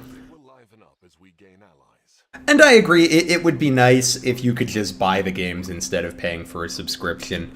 But I do appreciate that they're at least on the Switch, and now it's, at least it's a lot of games now. They got some good ones on there once the coming soon ones come out. I'm excited to play Golden Sun again. Where did you get this? I have not seen the Shadow Dragon OVA. Is it any good? In the ring vault after the siege. I thought it might be yours, but apparently I was mistaken. No one has come forward, so it must have belonged to an enemy soldier. I'll dispose of it. Wait, it's familiar somehow, even though I've never seen it. Then please, do take it. Perhaps it will help jog your memory. Thank you, Vander. Man, Vander was about to throw away some important shit, man. We need that.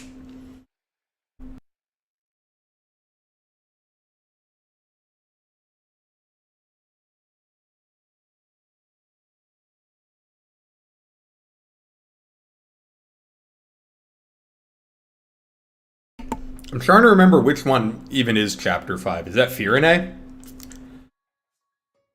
Or is that chapter 4?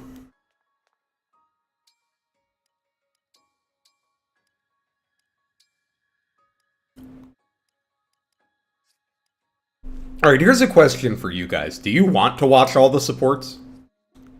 Because I'm happy to play them all, but I don't want to do that if it's going to, like, bore you. We could skip through it if you don't want to watch them, or we can watch them if you do.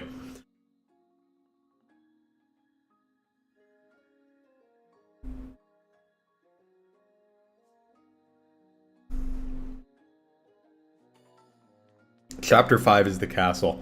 Ooh, I have opinions on the castle. So, I think that map tricks you. You are anti-support. I understand, there are a lot of them.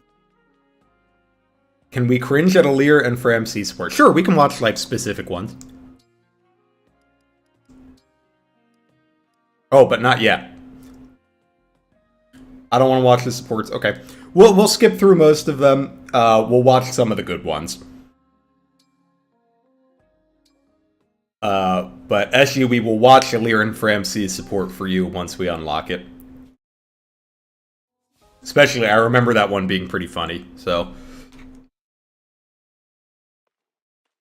Divine One, what do you... Can healers heal themselves? Generally, no. There is one class whose special ability they get at level 5 is that they can heal themselves. But most staff users cannot heal themselves.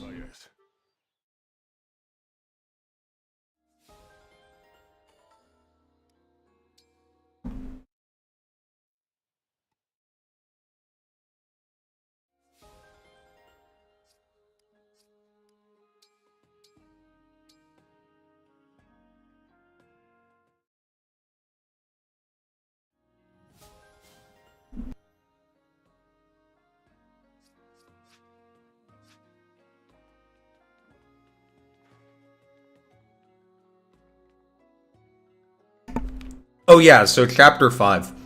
I think Chapter 5, like, tricks you into thinking it's a good idea to break down that wall and fight them from the left, but I actually think that makes the map way harder than just, like, going up the map the normal way.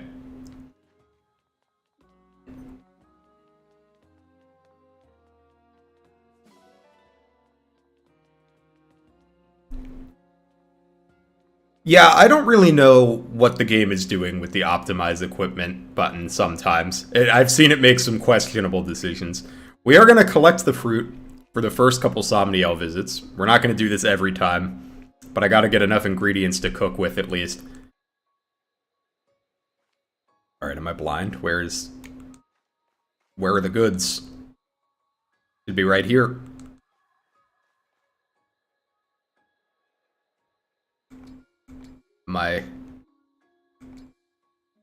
What? It's over here. Why is it showing on the map over there? Outrageous. Breaking the wall on the left makes the map a pain, I agree. So I always I get the treasure and then I walk all the way back to the main door. And then I don't think it's that bad if you do that, but... it definitely tries to trick you into thinking that it's a good idea to break that wall on the left.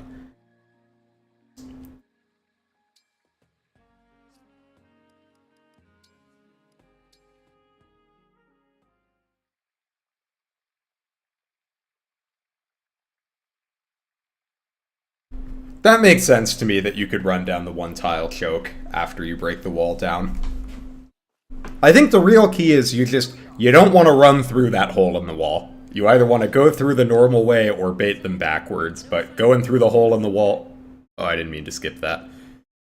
You guys got skipping on the brain from the supports. My bad. But I can tell you what happens in that cutscene. We go to Firene. There's corrupted in Firene. We have to save Alfred's sister from the corrupted. Now you know what happened in that cutscene. They're everywhere. I can't stand to see them overrunning this peaceful town. I have to drive them away. Divine One, will you help me? Of course. Alright, are you guys ready for the biggest dress in all of fiction? I fear we will never make it to my brother. Look at that dress, it's huge. Princess Salem, I beg you to make your retreat. We'll handle this. More of the fiends might be on the way. Hurry! Louis, Chloe, you can't possibly expect me to. It is our sworn duty to protect the princess. There are few things as satisfying as getting a giant Sigurd charge. It makes me really happy when you catch like 3+ enemies in it. Offered of the invasion to come. I concede the point, but I'll return for you both. Please hold out until then. Apologies, Chloe. Pains me greatly to separate you from Princess Salem for even a relatively brief amount of time. Might I say, I'm a bit disappointed. Salen's dress should get a little bigger every time she levels up. And by the time she's level 40, it should just cover the entire screen. Come to pass. What say you, Chloe? Shall we? Louis might go. Yeah, Louis is going to be a major contributor, at least in the early game.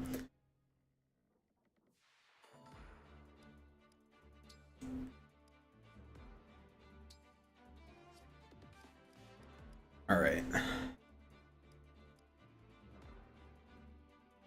For now, we're going to put the Sigurd ring on Alfred. We'll not be staying on him for too long.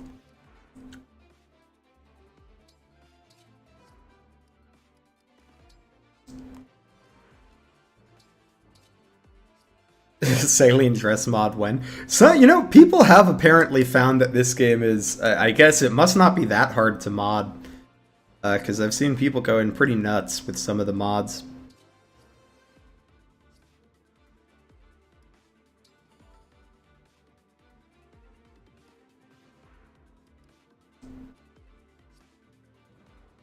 Alright, I'm with you, Unstable PC. We could do Sigurd on Vander. It's not like we're using Alfred long term, so. And we'll give him Firene. He actually appreciates both of those stats anyway.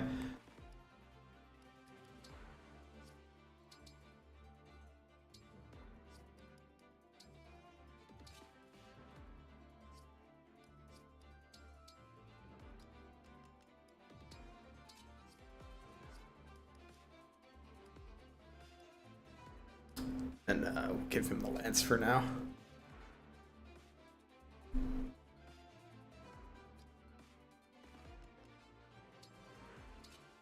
Hurts my soul that the best spot in the game for Sigurd's charge is his paralog where you can't do it. That's true, but you appreciate that he has his abilities because that map would be a pain in the ass if you couldn't bait Sigurd to, like, suicide into your army, essentially. Alright, catch you later, String. Enjoy your maddening run.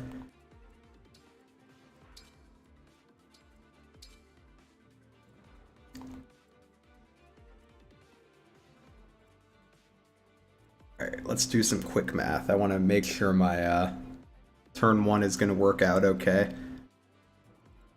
So Etier does 18, so I'll take him down to 12. So they can kill this guy for sure.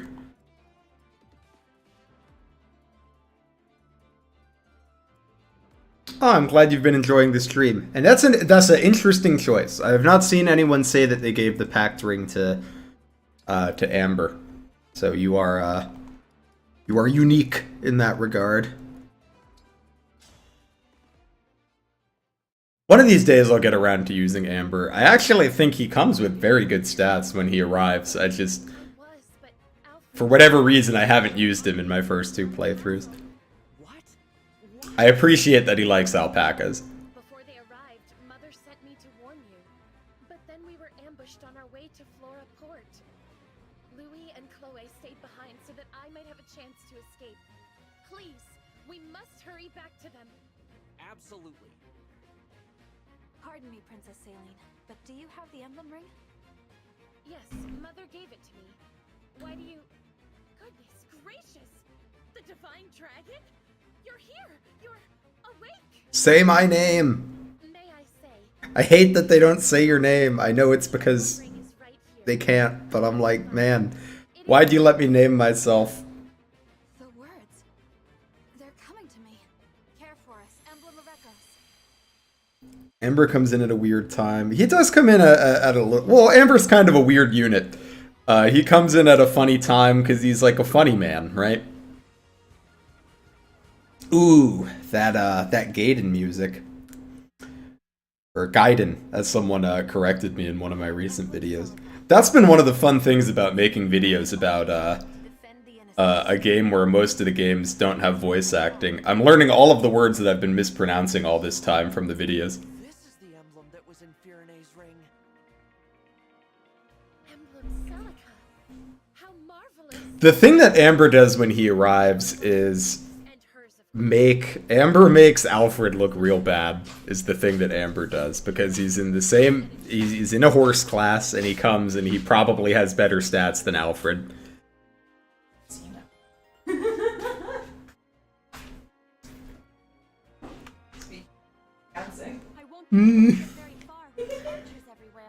And I agree, it would be nice if they said your name if you used the default name. Good idea. While their spells will go right through your armor, I'm resistant to magic. So leave Or, like, I guess they could do the thing that sports games do, where, like, there's, like, a list of preset names you can choose from if you want. Yeah, Fallout 4 did it.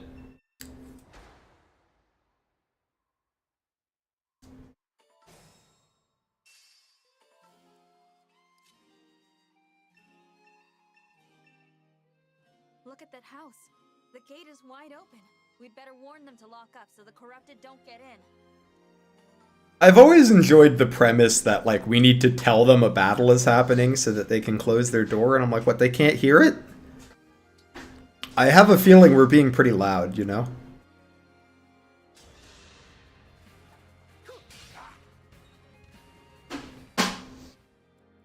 As your steward. I'm happy to help. So here's the question. We will eventually be warping Saline over here. But do we want to do it now? It's either this turn or next turn that we're doing it. whatever you ask. Either way, Chloe is going to be murking this dude. That is 100% happening this turn, regardless. Simple enough. They must have some really nice soundproofing. Exactly, they have to, right? Otherwise, they would hear it. These guys do what? 21, 19.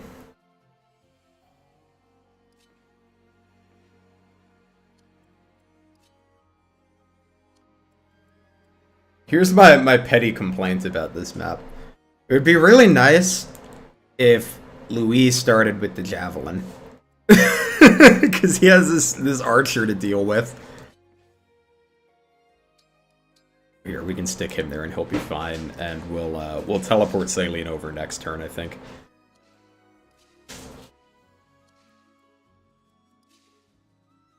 Emblem, so it was your voice I heard on the way from the castle. I am glad you're here with me. I feel the same, Saline. I will fight by your side from now on. Together, we will protect them from fear. It just took me a second to realize what you were singing. I don't know if you guys can hear it. My fiance is behind me singing the Flat Fuck Friday song. It's not even Friday.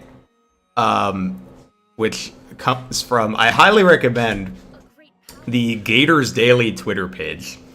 Every Friday they post a lovely video of some gators to the tune of the song Flat Fuck Friday.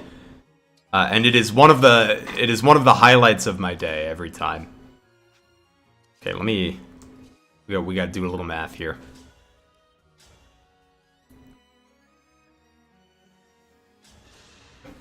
We're gonna recruit her eventually. We'll get there.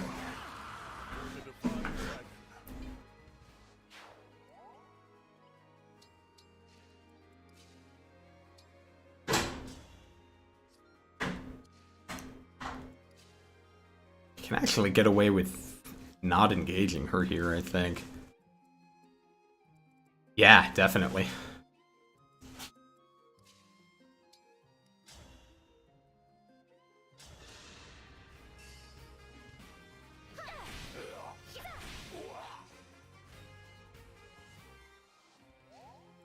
Oh, I see what you're saying. If you have a Lear go here, then you get the personal boost on Etier and Saline. Are we taking Vander to chapter 26 this run? Is that something?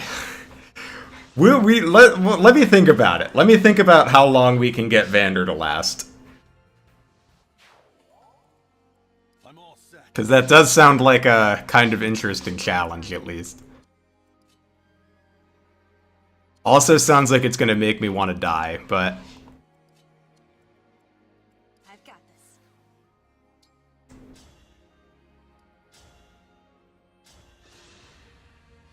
Fate has brought us. The reason that I am doing it this way, by the way, is that I want to send Clan over this way so that he can help deal with the Armor Knights. But I also want to kill this guy on turn 1 so I can get his hand axe.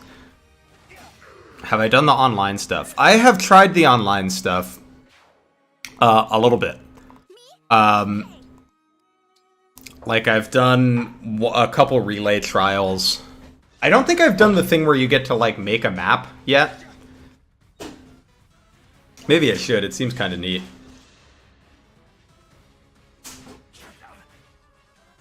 What a lovely scene.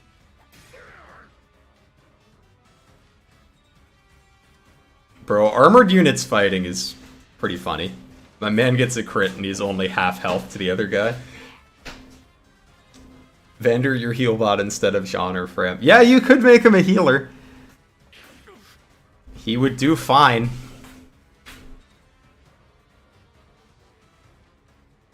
If only you could get him like Hortensia's personal class.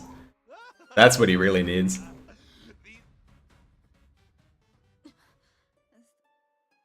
Where did you get that? It was in the ring vault. Vander found it after the battle at Lethos. Why? Do you know what this is? The Draconic Time Crystal. An artifact. There is a limit to its power, but Time crystal, huh? So it's not just a... Since we have it, I suggest... As I've learned from Little Big Planet, I'm garbage at making levels. That's me with Mario Maker. I really like playing other people's levels, but it is not my my forte.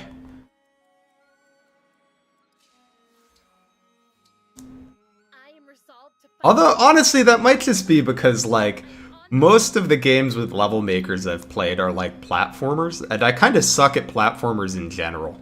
So, like, maybe if there was, like, Fire Emblem Maker, maybe I'd be good at that.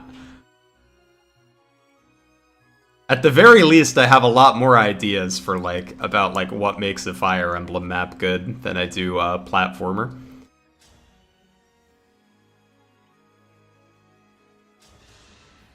If only bonus XP was in this game, but only for Vander. Have I ever tried SRPG Studio?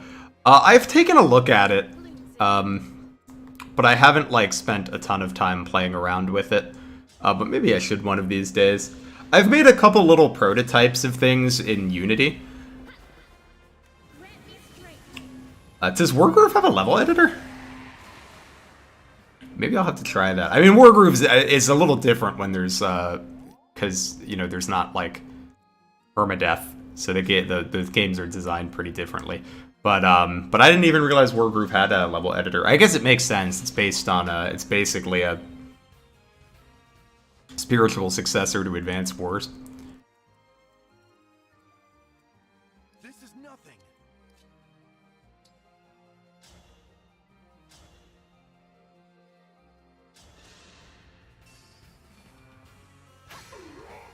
This is it! I live to fight again. Oh man, maybe I'll have to spend a little more time with Wargroove then. I have it, but I haven't played it a ton. Maybe I should give it a little more of a chance.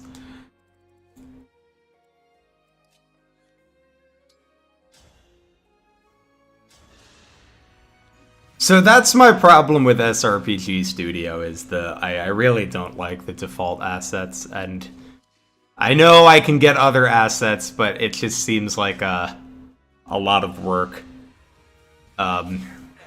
At some point I do want to really learn how to make a tactics game in Unity.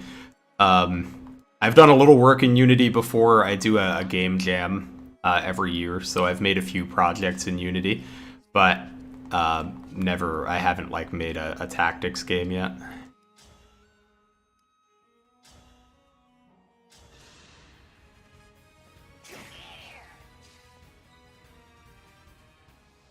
This year we made an auto battler, and we barely made it on time. It was we were on the struggle bus this year for the game jam.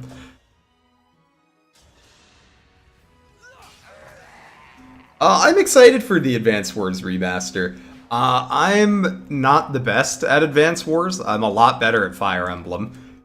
But I'll probably play it on stream. That'd be fun to, I think there's going to be online play in it. We could do viewer games. That would be kind of funny. Hey, thanks for the sub. knees. I'm glad we got knees here.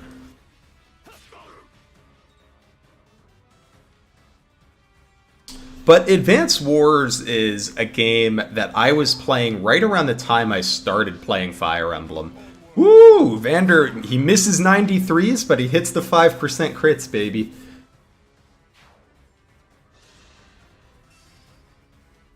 If we could just teach Vander to prioritize, he'd be great.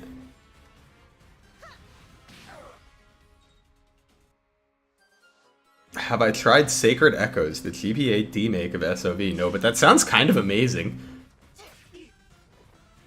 I think demakes are really cool. I'm definitely gonna have to look at that. My apologies.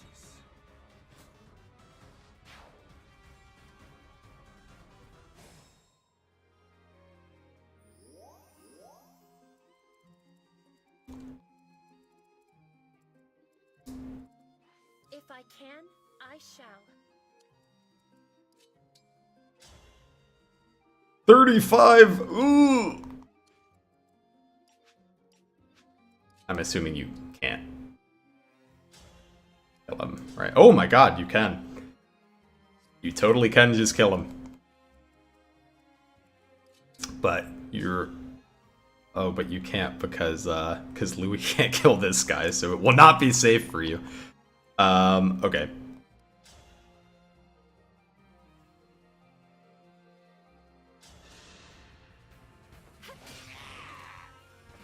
But yeah, I feel like, so when I was playing my first Fire Emblem game, I was playing Advance Wars around the same time. And I really feel like there was like a 50-50 chance which game that I got like permanent brain rot for. And it ended up being Fire Emblem, which turned out to be a good thing because we certainly get fed better as Fire Emblem fans than Advance Wars fans do.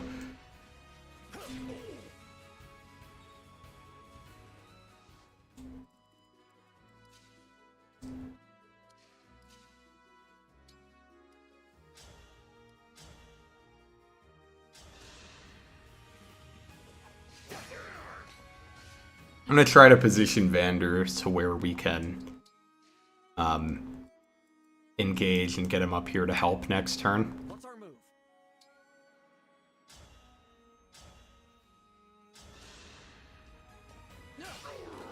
Serves you right.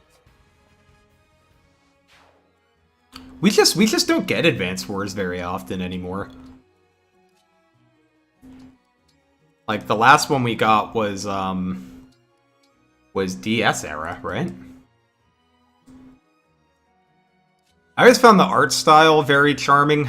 I liked the little dudes running around. Cannot afford to lose. Which is why I was surprised that, like, I think the DS games are actually pretty good, but I was surprised they went with a much darker aesthetic for those games, and I was like, it was an interesting choice because, you know, the GBA games were so bright and colorful.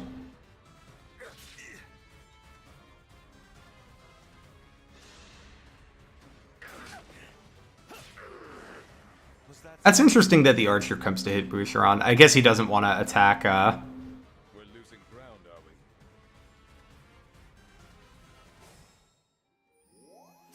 he doesn't want to attack Louis because he probably doesn't do much damage.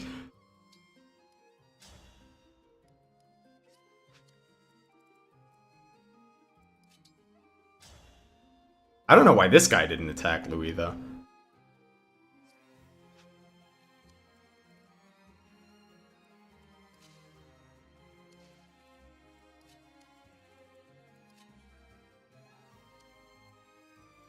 But yeah, they seriously just don't really make Advance Wars anymore. And I mean, even this remake got delayed for how long?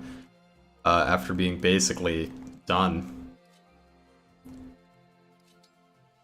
Alright, so what's our confidence that Louis can hit this guy? Because that's kind of the question. Because we can get him down to 18, and then how much damage does Louis do? Oh, not as much as I thought. Never mind. So here's what we're going to do. I believe if we move here... Invisit. Thank you for warning me. This is going to convince this ruffian to attack Louis, and then we'll be able to kill him once he comes out.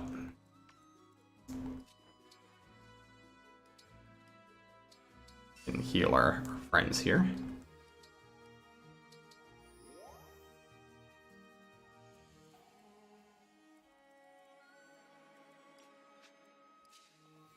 And then we'll also have Vander in position to help out. A reinforcement is going to spawn here. Reinforcements are going to spawn here, here, and maybe one more here. I do want this guy to go attack Louis, so I'm actually going to back these guys up for a sec. We'll move him onto the fort. In Maddening, in old games, this would make it so the reinforcement didn't spawn. In this one, I believe the reinforcement's just going to spawn here instead, which is kind of funny.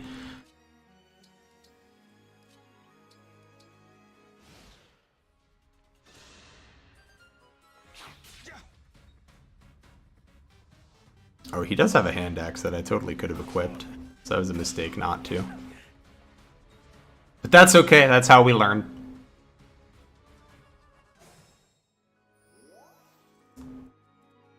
Handle with care. I will do what I must. We can feed a kill over here to my good friend Chloe. Chloe is going to be our early to mid game carry. We got a baby her for a little bit. 1 or 2 chapters of babying, and then she's going to do a lot of work for us.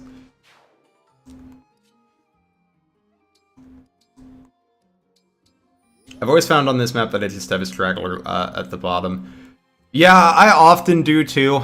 But this time it kind of didn't work out that way. We could have left Alfred down there, but there's no need to. This reinforcement will come up and get himself killed. Alright, take it easy, Tyrion Master. Thanks for coming by. Hope you have a good night.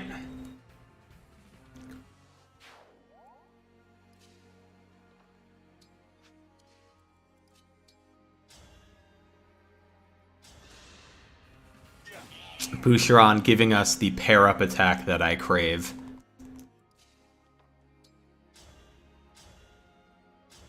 Give me the chain attack. The camera kind of freaked out a bit there.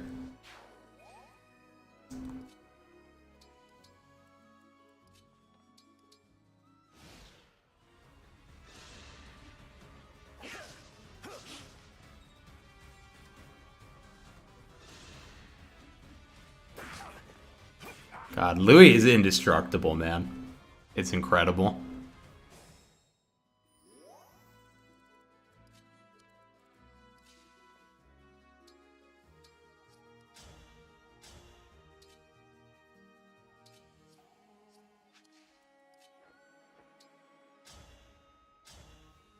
Chloe can do 8 to this fella.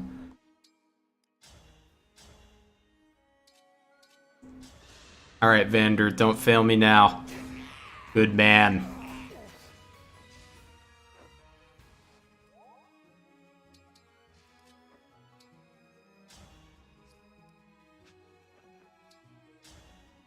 We must feed Chloe more.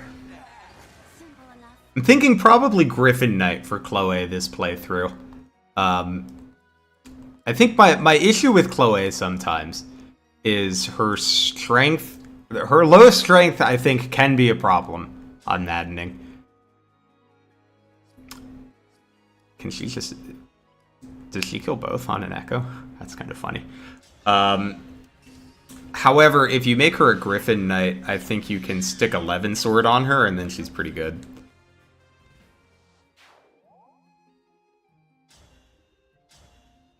I always found it weird how swords never really had a good 1-2 range option until Fates. There's the Levin Sword that's... Yeah, I agree.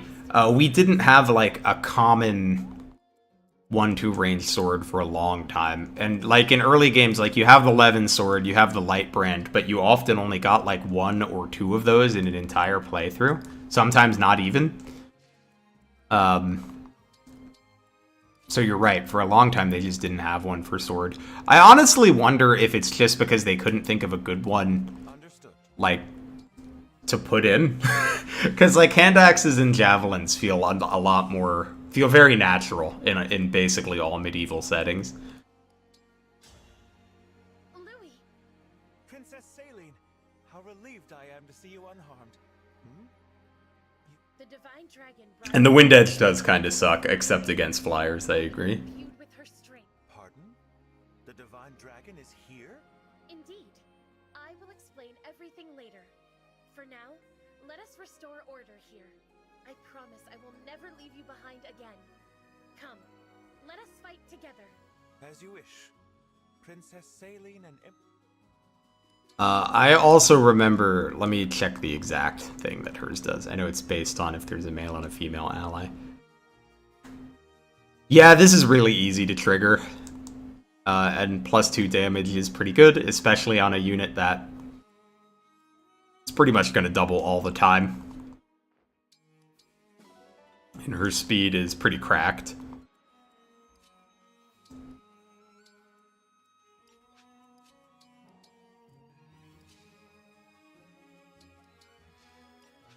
Tellius taught me that swords are bad, just use axes for the love of God. It took me a long time to learn that lesson.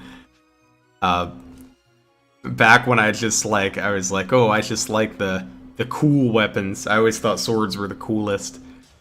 And when I was a kid, that was basically how I based all of my Fire Emblem decisions. I was like, man, who are the coolest units and what are the coolest weapons? But nowadays, I play GBA Fire Emblem and I'm like, hand axe, javelin, why? I don't need anything else.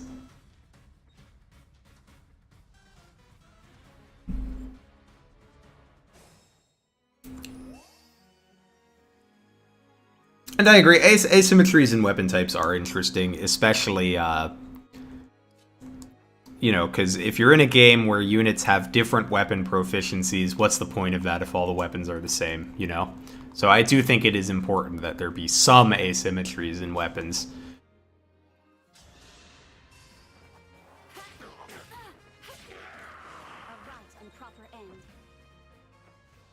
I think the problem in GBA Fire Emblem, though, was that the asymmetries were just kind of like lances and axes, or at least in 7 and 8. This is less true.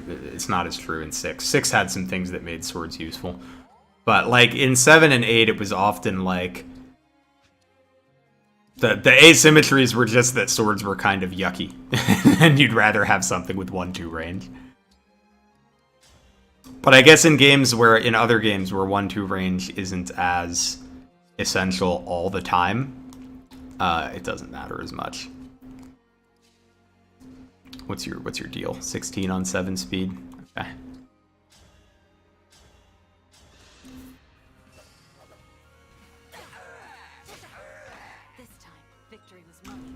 The real crazy thing in GBA Fire Emblem was just that paladins could use all of the weapons. And they dialed that back in 8, but it was quite good in 7 and 6.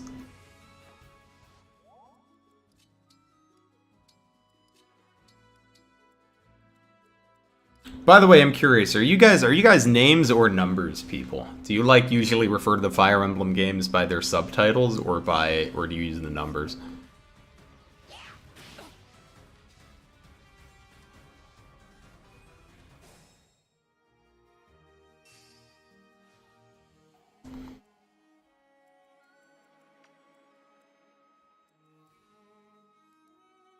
Alright, you do 25. Here until the end.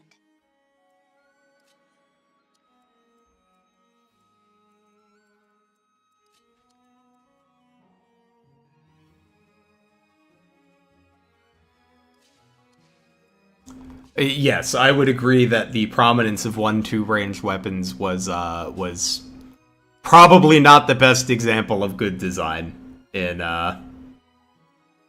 Sacred Stones.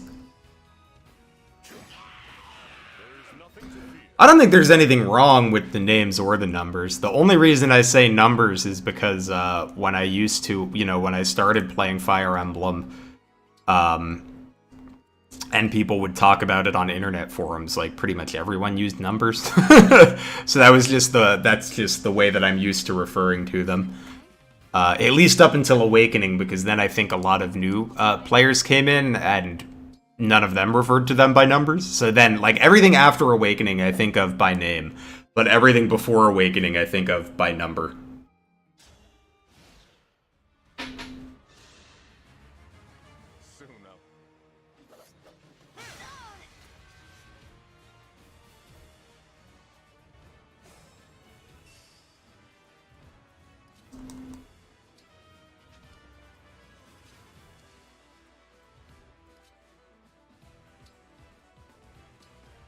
You got a hand axe for me? Yeah, you do.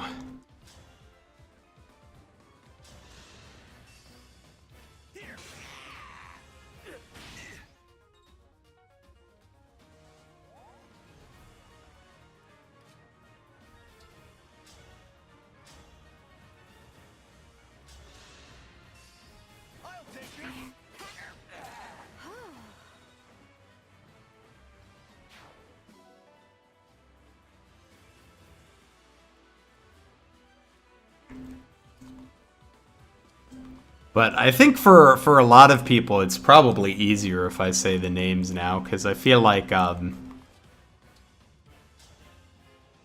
don't know, do people know the numbers? Like, sometimes I wonder if, like, you know, if I say FE7, 8, 6, whatever, if people know which one I'm talking about. But then again, a lot of people never knew Fire Emblem 7 as Blazing Blade because, or Blazing Sword, because, you know, over here it's just Fire Emblem. I can fight.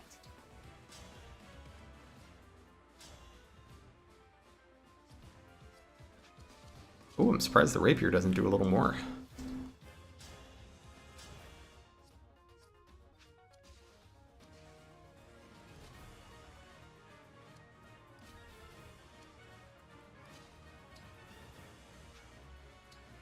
And I guess it's fine.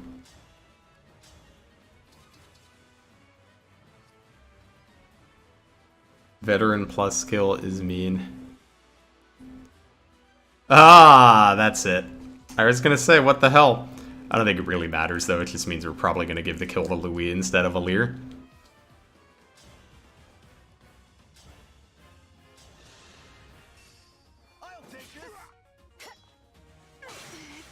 Oh, I'm a dum-dum.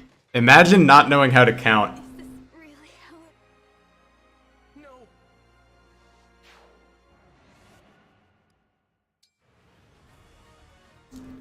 Okay, hold up.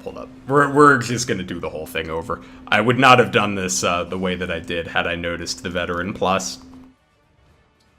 We're still gonna do the beginning the same, but we're gonna do everything else a little differently.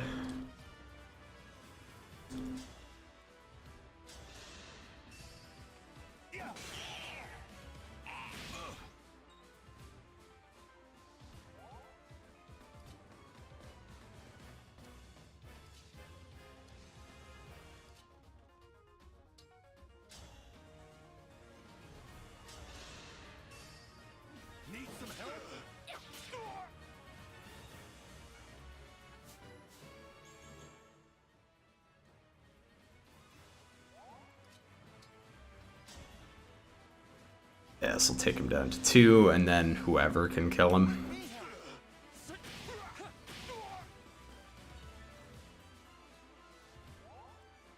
In fact, we can... I think we'll give it to Chloe. And we'll have... Alir kill this fella. Massively overkill this fella.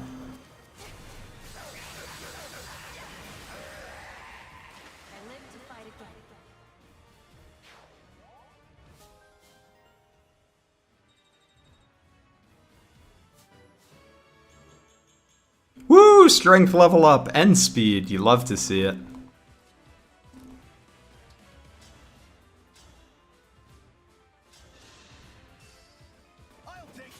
Thank you, Boucheron. I would have won.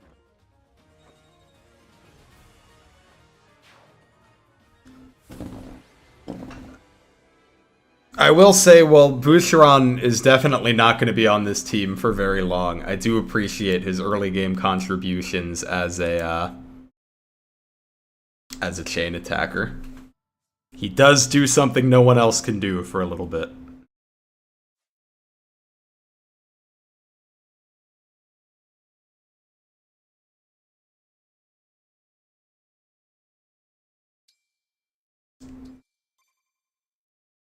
The FE11 fan in me cries every time effective damage doesn't work on bosses. True. I can definitely understand that.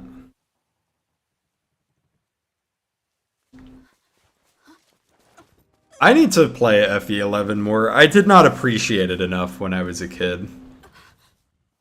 When I was a kid playing FE11, I didn't like it much at all. But then when I play it now, I'm like, woohoo! Great gameplay. The lack of support still makes me sad, but I don't mind it as much as I did when I was a kid. Is it me or are Marth's skills kind of mid, aside from, like, break defenses? I think Marth has, like, two important things going for him. And neither of them are skills. I think in the early game, he's, like, an important boss killer. So he has value for that. And then I think Mercurius is good for really getting a character snowballing. Like, we're going to be putting Marth on Chloe, and we're going to try to get her Mercurius as soon as possible, and it's going to level her up a lot faster. I haven't introduced myself yet. I'm the Divine Dragon. What a lovely name. But his inheritables aren't that good, yeah. The only things that I think you would even really think about inheriting are, I don't know, maybe you could inherit some of the dodge stuff if you're trying to build a dodge tank, but you don't really need him to, like, you can get decent dodge without him. So yeah, Marth is okay. I have him on the lower half of emblems, for sure. But Mercurius is pretty nice for getting a unit snowballing. Did you see a girl pass this way? Small, with long hair, barefoot? No, I'm afraid I didn't see anyone matching that description. Okay, thanks. Did you need something? I wanted to thank you. Alfred told me that you accepted Firene's request for aid, and your help in the battle was the difference between victory and defeat. Thank you. Truly. Don't mention it. Alfred and I are friends. I was happy to help. Friends? He said that? Imagine speaking so casually with the Divine Dragon. Please, allow me to apologize on his behalf. There's no need to put me on a pedestal. I just woke up, and the world is new to me. I make mistakes like anyone. Is that so? I thought surely the Divine Dragon would be an all-seeing, all-powerful... Bro, why would I be all-seeing, all-powerful? I have been asleep for the last 1,000 years or whatever. I'm tired. I'm still working off the sleep legs.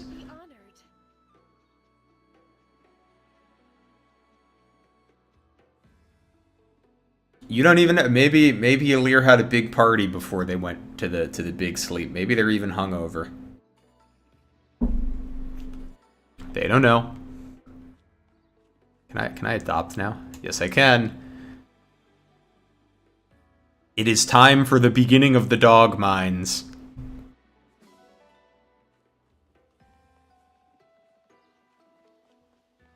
Thank you. Oh my.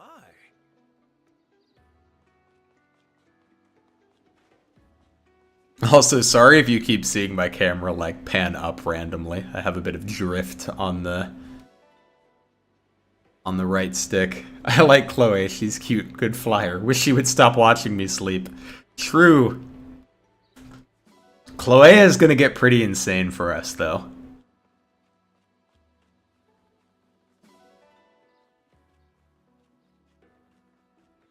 She is gonna get going fast. I will say, I wish that characters had, like, more interesting things to say on these maps, but I do think it's really cool that you can run around the maps after you finish them.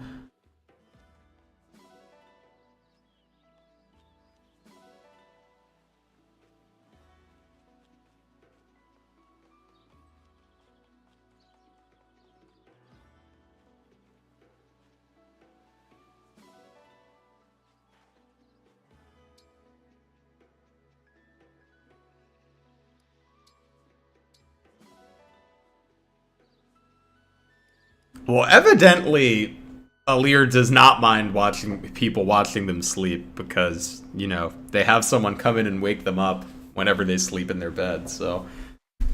Hey, folks. Mind if we bend your ear a minute? Name's Dirt. I'm an armorer. And this here's Anis, purveyor of goods. We saw you trading thumps with those things. Figured you might be in the market for supplies. Yes, if you need. I like Anis's flowers. They're nice. Anything to defeat those creatures. Yes, it is very appreciated that you don't have to talk to the characters to get the bond fragments. I agree with that. Divine One. What? We don't have any facilities. These two could be a good addition. You're gonna let us open shops at your base? If you'd like to. We'll need plenty of weapons and items from here on out. It's a haven. You won't find any creatures there. You got yourself a bargain. Can't wait to do business together. Thank you for this. I will do my utmost to ensure you receive the finest items. Only the finest of goods for the Divine Dragon. Ooh, 10 grand. Nice.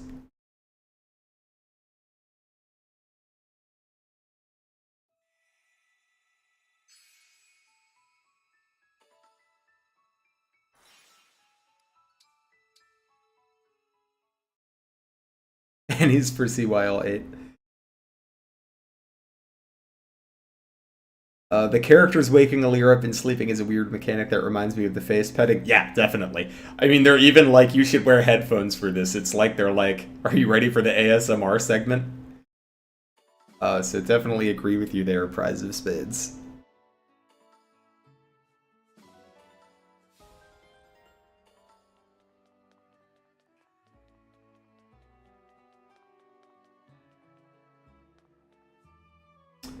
Yeah, there are a couple chapters where it's nice to talk to people. Sometimes they say something interesting, but most chapters they don't, unfortunately.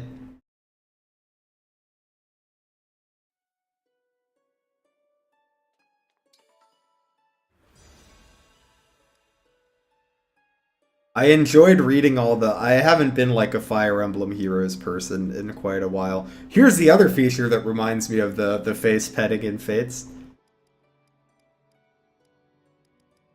Let's rub up Marth here. It will take some work. You're very thorough. You take excellent care of the ring. It's already clean. I like when you overclean Sigurd's because he talks to you like you're a madman. Handle that gently. Well done. The ring shines like new. Overdoing things a bit? You are a strange one. I love it. You rub the rings too much and he's like, stop being a weirdo. You can rotate the rings. And if you have Joy-Con drift like me, you have to rotate the rings. I hope you'll clean it well. Your cleaning skills are impressive. Yeah, I predict it will be Yunaka for CYL for sure. But I enjoyed reading all the... I'm not like a Heroes person. I used to be. I played it a lot when it came out, but I haven't played it much since then. But I've enjoyed reading all of the discourse from the Snake Lady winning the poll recently.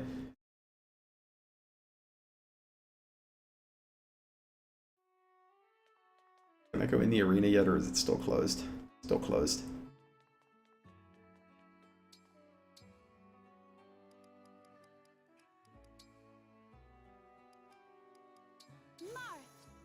Marth! We're gonna put Sigurd on Louis.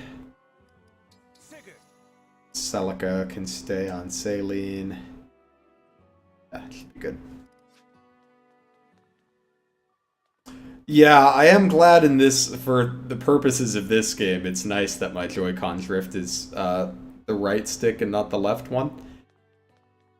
Because it would be pretty annoying if it was the left one. Although, even just having it on the right one, it's funny, it makes the squatting minigame is unplayable for me. Like, I just can't do it with the Joy-Con drift.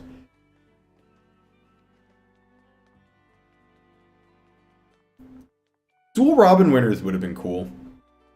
I do hope, I mean, I guess I don't really care because I don't play heroes, but like, I guess I would like it if Felix won one at some point. I like Felix a lot.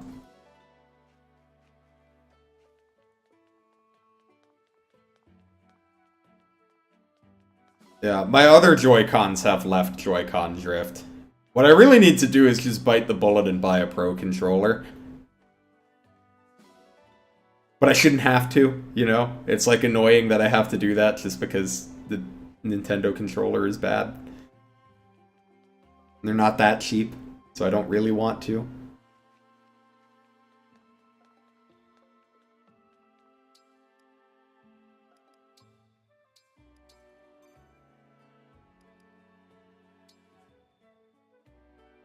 Do I have a favorite Heroes artwork?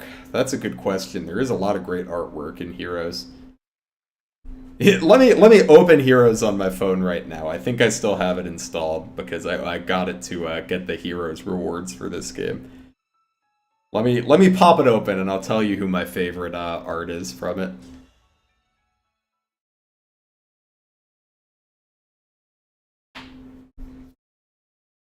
Yeah, that's valid. It's definitely a pain to have the drift if you like playing with it, like in bed or on the couch or something. There's the castle. I know that you can send them in to get it fixed, but then I'm like, but then I won't have Joy-Cons for a while. You said they were marching toward the castle when you left. They've probably made their way inside. But then, what of the townsfolk? What of Mother? Let's hurry.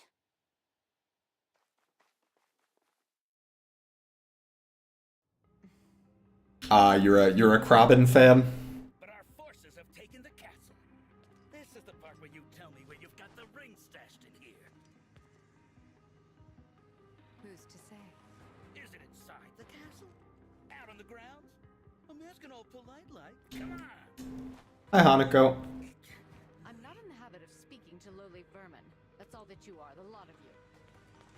Alright, let me look at my You think I won't get you where you stand? people I have in Heroes. See, I like the Erica art. I'd recommend I like Erinye's. Or Erinys, I don't actually know. Her Majesty can't tell us much of value if she's dead. I really don't understand why this is a full CG cutscene. I don't know, they just liked doing the full CG cutscenes in this game. Do I have a favorite or least favorite design in Engage? Definitely. I think my favorite design might be Diamant. I like Diamant a lot. Least favorite, probably Pandreo. I actually like him quite a bit, but not because of his design. And the Maddening run is going okay so far. We had a near disaster in one chapter, but fortunately Vander dodged an 80% hit, so we're okay. We're here! Alfred, Saline. Oh, look. The kids are home. You Illusian scum! Get away from her! I wish Boucheron was good. Boucheron is... I feel like Boucheron does have some important early game contributions that he makes. But it's tough for early game units because you get so many strong pre-promotes that it's like hard to justify investing really heavily in an early game unit. Except for a couple really good ones. Oh, I'm glad you like my little lizard. Yeah, I like him a lot too. I commissioned him from one of my friends. I do love that he's a frat boy priest, but I don't love his design so much.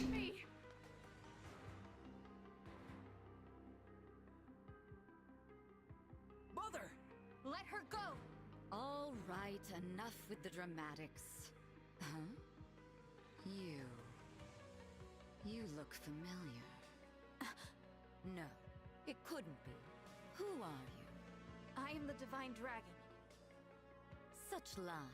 Lumera. Yeah, they gave us the Fates RNG in this game, so it definitely feels a lot shakier than like GBA Emblem. When did that beastly woman have a child? I still don't get why Eva's in this story besides this chapter. It feels so weird since she's quickly forgotten about. I think that's true for a lot of characters in this game, unfortunately. How do you know about that? Like, especially the, like, Solm arc, like, it really stinks that, Bogado and Temera are barely relevant after they're introduced. Like, as soon as you're out of Solm. I will avenge her. Why, I didn't kill her.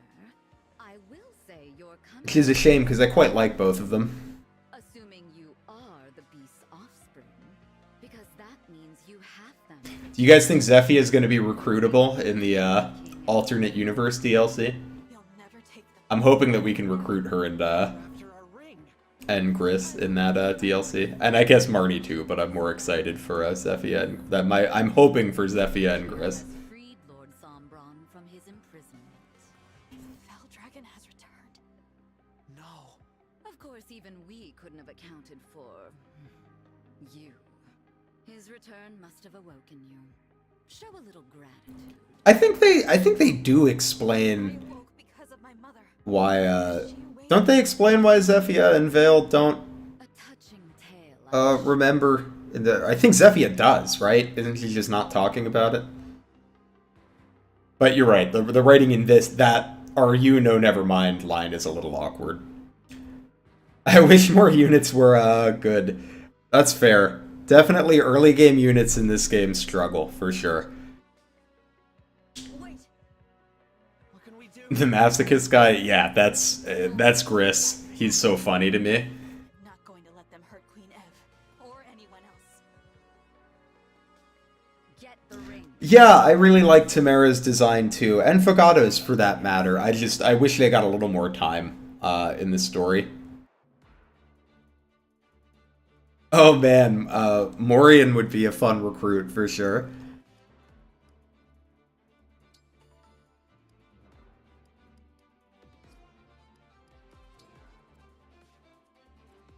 Alright, let's see how I want to do my units here.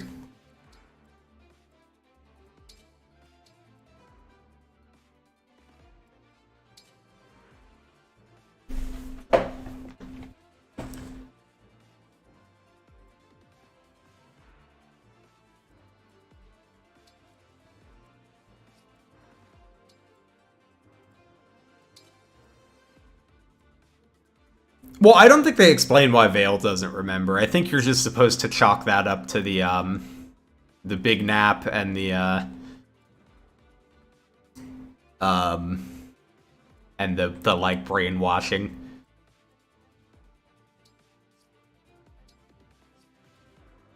Okay, so what am I doing on turn 1? Sorry, I gotta think with my brain for a second here.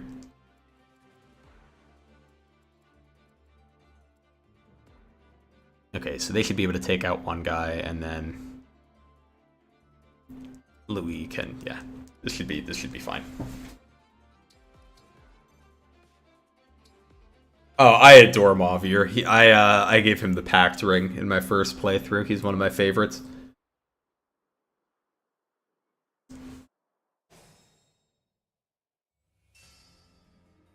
Bro, this whole game is a walking war crime. After this chapter, we're about to recruit a 10-year-old into our army. There's no time to find the key. Let's use brute force to knock it down.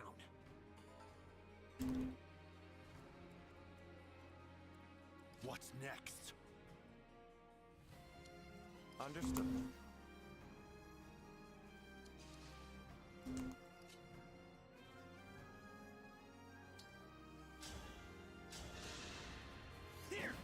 I don't know much about dissociative identity disorder, but that is kind of what I chalked up Vale not remembering things to, is that her head was kind of being messed with throughout the story. So she would take 10 twice. Yeah, she'll be fine.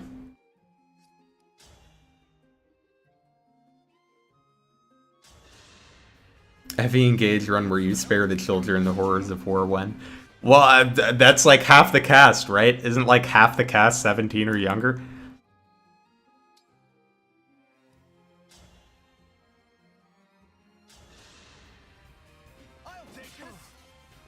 Yeah, Pandreo is a really funny unit. And Mavier is just, I don't know. I don't really know why I like Mavier so much, but he makes me a happy camper. Oh yeah, Louis does not give a damn about these guys. All right.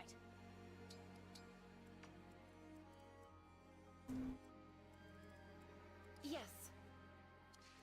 I am ready to serve. Gotcha. I'm willing to accept 17 is adult age in FE. I mean, it's certainly a lot better than the 10-year-old. Yes, here.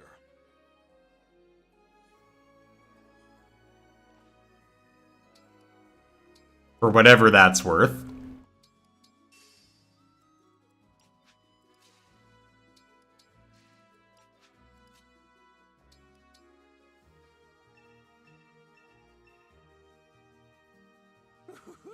The castle's under siege.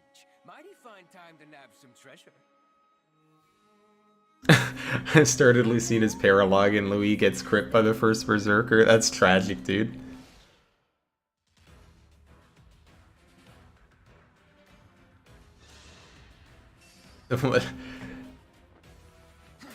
So I think the trick to understanding why the hounds do dumb shit sometimes is you gotta think of the hounds as like Team Rocket. You're trying to think of them as like competent bad guys, but they're not. They're more like Jesse and James. I'm not saying whether that's a good thing or not, but that's the way I think of the dumb stuff they do.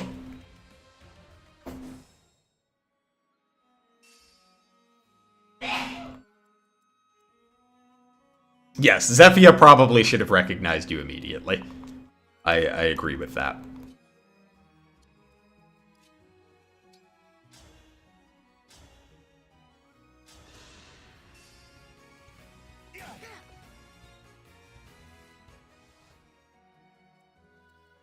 Which, you know, I don't inherently mind the hounds being that, but I do wish that they just got a little more time to develop.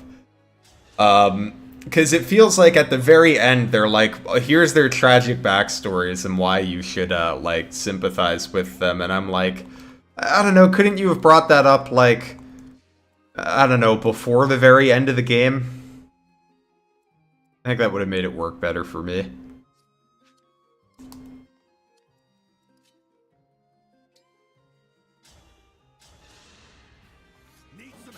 I do like their character designs a lot. They certainly look cool. Yeah, the hounds definitely do the I can't fall here, I must make my retreat thing. But the funny thing about it is, because that happens in Fire Emblem games all the time, right? The whole, like, I can't fall here, I must retreat. But the reason it's funny to me in this game is that usually in other Fire Emblem games, it's like, they teleport away or something, right? But in this game, half the time they just walk away, and you just kind of decide not to chase them, which is very funny to me. The entire plot of, Engage is like a cartoon. I kind of agree. I think it's very cartoony at the beginning. And then I think it, like, gets a little too serious at the end. I wish it stayed cartoony. I wish it stayed as cartoony as it is now the entire time. Because it's when it gets to the end and it starts, like, having the emotional scenes that, like, it seems to want you to take seriously, where I'm like, I don't know.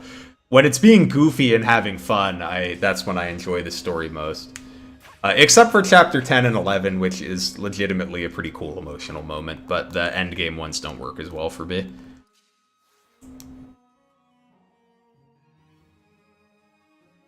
See, can you guys... What do you have, 18 defense? Okay, so you can't hurt him. You're not going to move. So I think this is actually...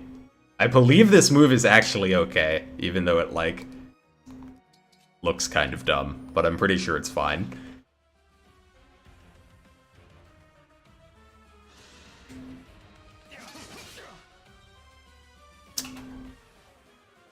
But I gotta go get that chest, so I gotta make sure my dudes are heading over there. Yeah, the Ivy and Hortensia stuff is pretty good. I would agree with that. Your orders, please.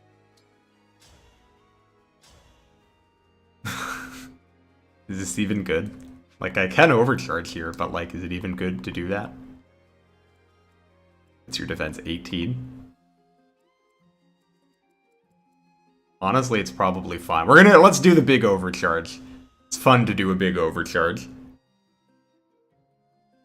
Did I just ignore the shields? I didn't ignore the shields. But I just used, like, warp to, you know, kill all the dudes, on the first turn. And then just finish the boss on the second turn.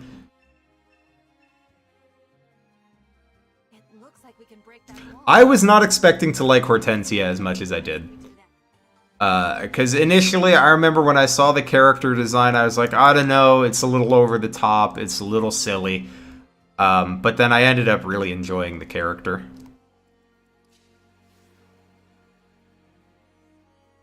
Alright.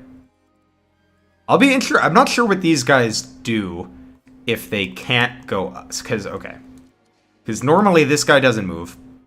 And this guy goes up to the chest. But the chests are blocked off. So I don't know if they will attack now or no. I'm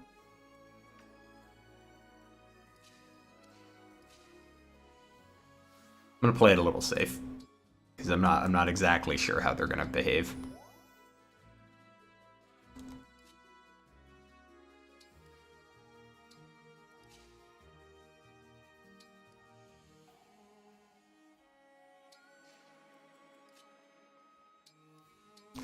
Well, it kind of makes sense for Hortensia to be like, you know, Hortensia's got some baggage, and I think it's handled in like a reasonably interesting way in this game, so I like Hortensia for that.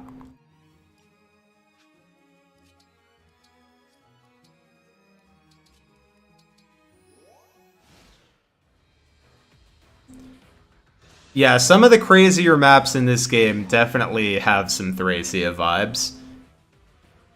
Chapter 11 definitely feels like... Chapter 11 100% feels like a Thracia map. The only thing it's missing is it being Escape All instead of just Escape Lord.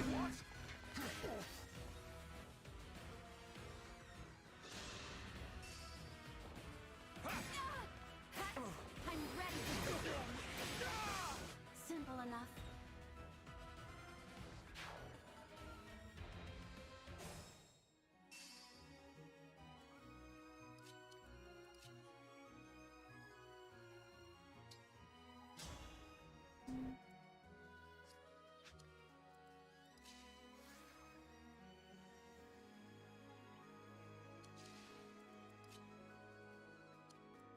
Do you have my hand axe right now, Vander? Is that what's happening?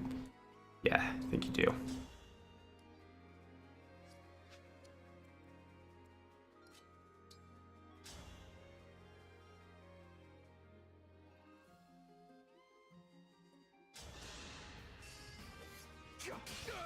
You know, I liked Yunaka's backstory. My problem with the Hounds is Chapter 17 is such a cool concept, but then there's like 4 more chapters with the Hounds. That's true. I agree with you. That definitely does take away... You do fight the Hounds too many times.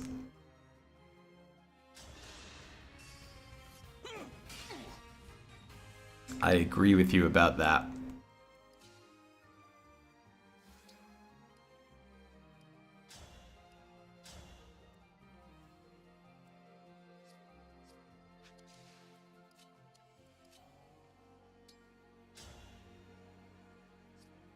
Okay, we can get that 1 extra damage. I know how to make that 1 damage up. Alir is gonna help us.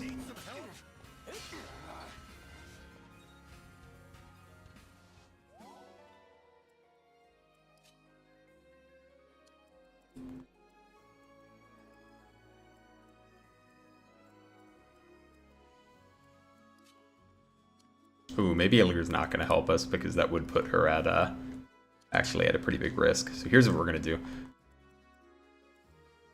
Wow, Warp Ragnarok doesn't kill him. Little tricky.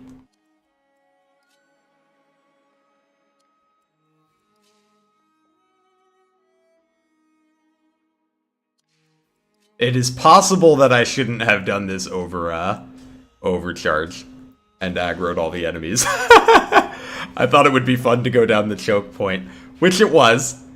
But I may be paying for the consequences of my actions now.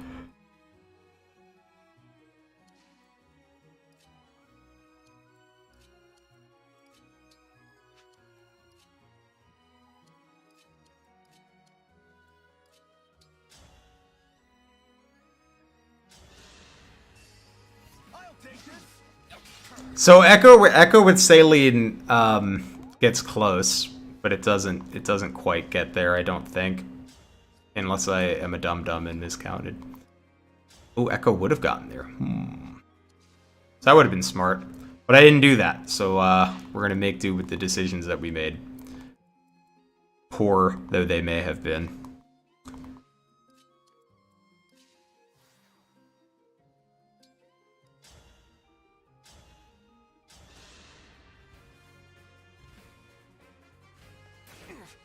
I will not forget your loss.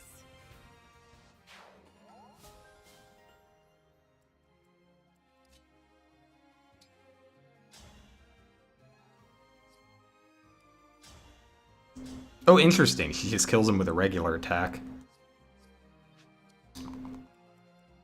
But she can't do a regular attack because she would die.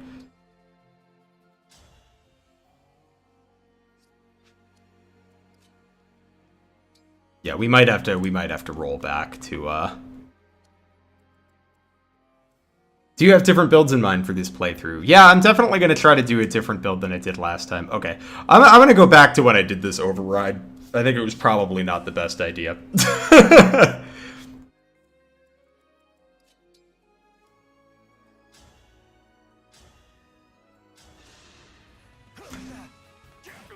Bruh. Sag. Yeah, I'm planning on using Anna this run. I'm not going to do anything too crazy with her. I'm just going to make her a Mage Knight. But I have not used her much on previous playthroughs, so it will be new to me.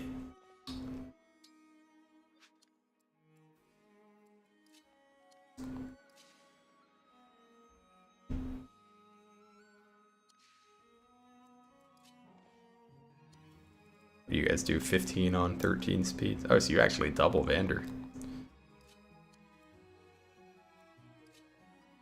Yeah, let's just shuffle in a little bit. I like that Anna is one of the trainees in this game. Yeah, I think Anna's kind of neat in this game. It's weird that they stuck her on an Axe class. I wonder if they just did that because of Heroes, but it's kind of funny because her growth potential is all in magic.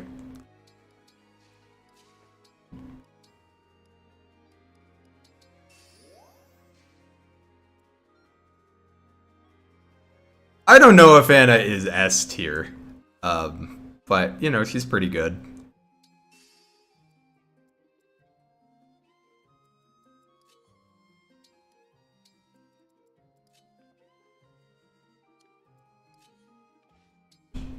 Move him here, because I want to get that hand axe over onto Boucheron.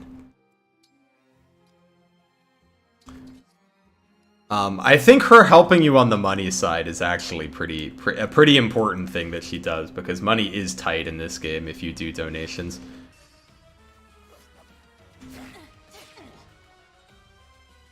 It also helps that Micaiah makes it really easy to level a unit, so it's not too bad to level any of the trainees.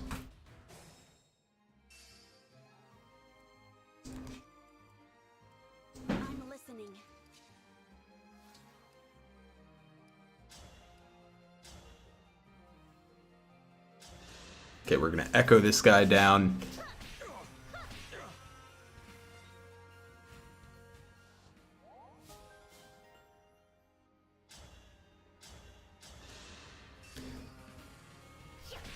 I do think that Jean's aptitude is interesting. I think it's cool that it's your class growths and not your personal growth, so it makes him, like, in theory, a little more flexible. The only issue I have with Jean is that the way that his ability works, you really want to reclass him into whatever class that he's going to be in, right? Like, if you want him to be a physical unit, you want to reclass him into that ASAP. But there's no second seal, right? When you get him, like, you have to wait a couple chapters for the second seal. And he's not the only one that wants that second seal. So it's a little tricky to determine. Like, you can, if you want him to be a magic unit, it's fine, because he benefits from the growths in his base class. But, like, if you wanted Jean to be, say, a physical unit, then you really want to reclass him as soon as you can. But you can't. Like, you have to wait a couple chapters before you can do it, and you don't want him to gain too many levels in that time. But then it makes it harder for him to catch up. So it's like, I just wish he, like, came with a second seal. Because it really seems like you're supposed to use one.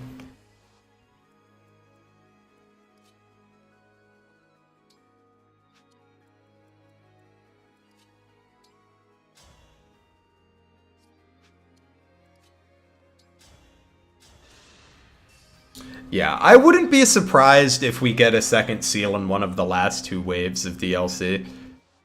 And that would make it a little better. I really wish they wouldn't, like, use DLC to, like, solve these problems, though. Like, it's the same thing with, it's cool that they gave you more money and skill points to, like, resolve the issue of, you know, a lot of people have been complaining about, like, skill points and money, right? And, like, I actually don't think the money is such a problem. I think it's, like, good that you have to think about how you're going to spend your money in this game. But I don't like that they're, like, solving those problems with DLC that you have to pay for, because then I'm like, well, I don't know. If it's a problem, then, it, you know, you shouldn't have to pay to fix it. It should just be fixed. But in terms of design, I agree. Jean's aptitude is really cool. I just wish he came with a second seal. Whatever you require.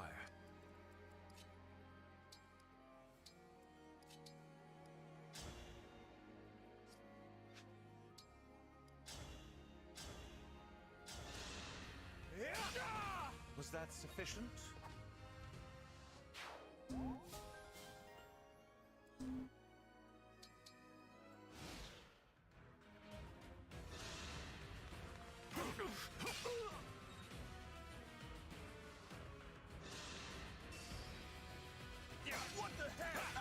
What the heck? What a line. Poor Boucheron.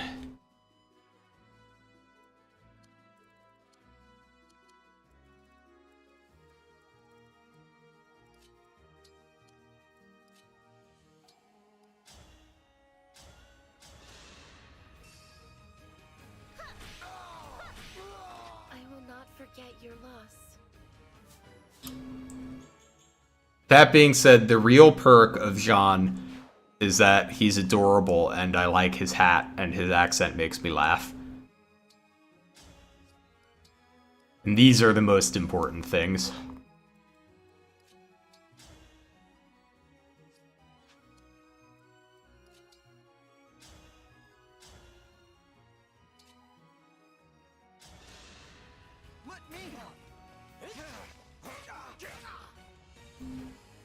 Kagetsu is nuts, dude.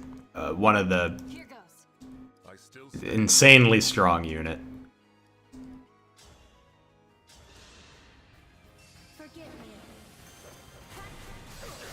And I haven't even really played around with reclassing him yet. I've just been keeping him in Swordmaster, and he's crazy, but I'm like, I don't know. I'm thinking about trying him in Wyvern Knight this game.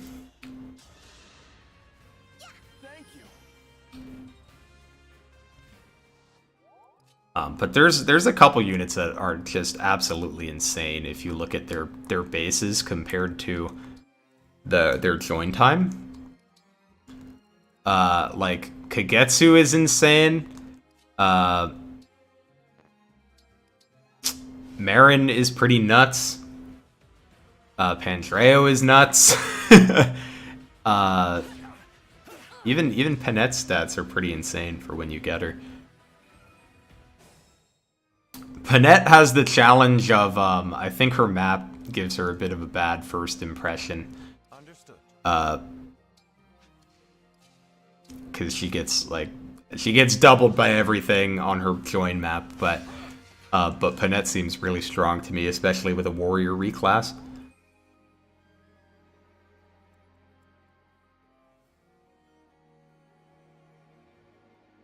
Yeah, Kagetsu is just kind of better Lapis, it's true. Well, that's the big problem with Lapis, is that you get, like, there's a few characters that you get, and I'm just like, oh, you just do everything that Lapis does, but a little bit more. Like, even, like, Diamant is kind of that. He's not as fast, but, you know, you get them one after the other, and Diamant just makes a better first impression. Panette Ike 100 crit. Yeah, I have seen people do some pretty nuts stuff with, like, the Panette Ike combination.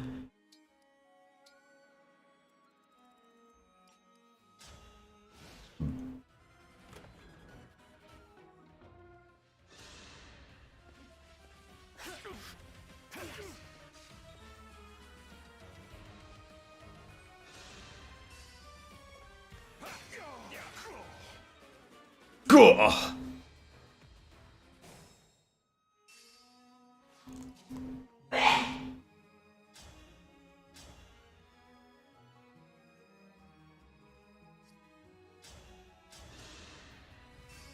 Kagetsu is in fact better 90% of the cast. Yeah, I agree. Kagetsu is pretty cracked. One of the best units we've had in a Fire Emblem game in a while. I don't think Diamant is as good as his reputation is. But he, you know, he comes and he does a lot of things. He comes and he does some things you need. He's durable enough that he can take a hit. He doesn't get doubled by most things. And he can do some damage. But I think he could definitely be better. But, you know, when you compare it to some of the units that come around him that just, like, can't really do much on Maddening, it's a little tough. Alir is definitely one of the weaker lords recently. I think it kind of depends how you look at it. In terms of, like, raw combat performance, I agree. But what I think Alir does have going for them is really strong support abilities. Specifically, the Dragon tag is huge, right? Like, the ability to create any type of terrain with Corrin, or rally every stat with Byleth. So I think just having that Dragon tag does a lot. I can still do more. But they're definitely not a combat god like avatars have been recently. I can still fight.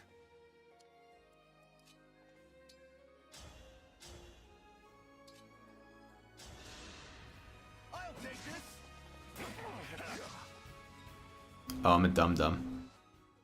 That's another in today's instances of me not knowing how to count.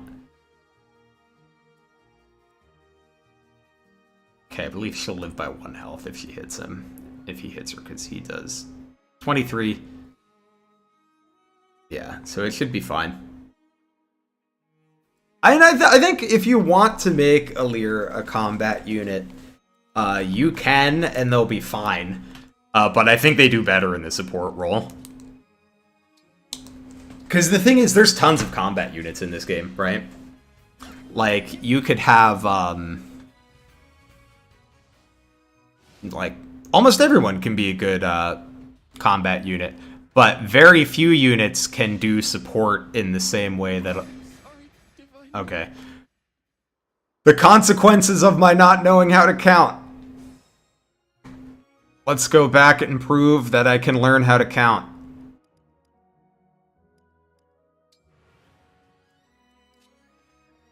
Alright, here's a math lesson for you guys. 13 is less than 14. 18 is more than 14. For There's your math lesson for the day. I hope it was helpful.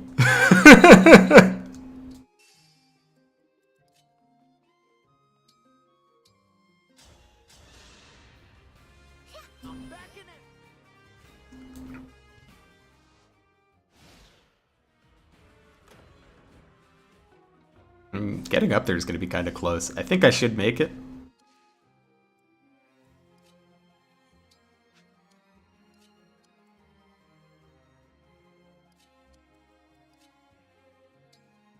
Let me see, what's, okay, so he has 11 strength.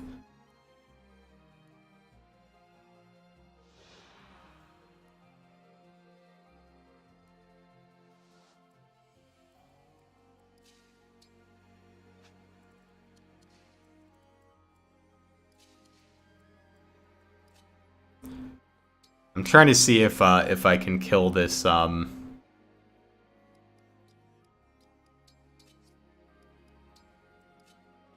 archer with someone other than Louis, so that Louis can kind of get going. Tragic miss, dude.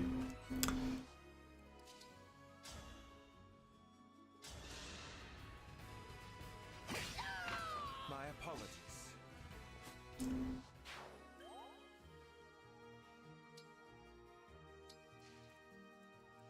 Okay, I think we should be fine. I don't think Corrin has to go on Byleth, because I think there's a few ways that you could play Byleth. Oh my god, sorry. Excuse my forgetting how to talk for a moment. I don't think that Corrin necessarily has to go on Alir, but I think it's like one of the strongest things you can do.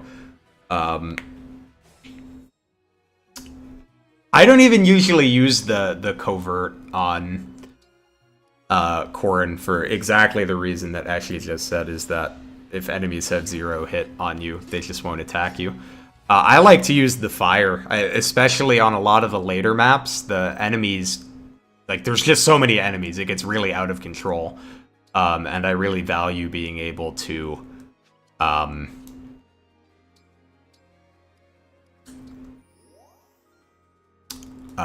slow them down. So fire terrain is good. But rally on Byleth is also really good because you get +3 to all stats, which is pretty cracked. There's also Camilla now. You've got Camilla too. Although I think Camilla works a little better. Like, if you want to put Camilla on a dragon, which I think you do, I think it works a little better on Vale than Alir, because all of her weapons use, like, key-off magic, and Alir has terrible magic growth. Who is the best unit in the game, in my opinion? Let me think about that.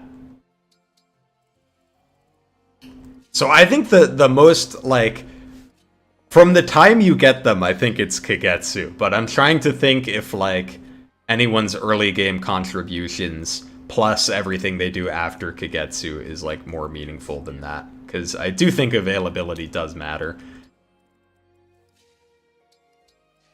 Oh, there's also Seedall is also got to be in contention for the #1. Dancing remains good in this game.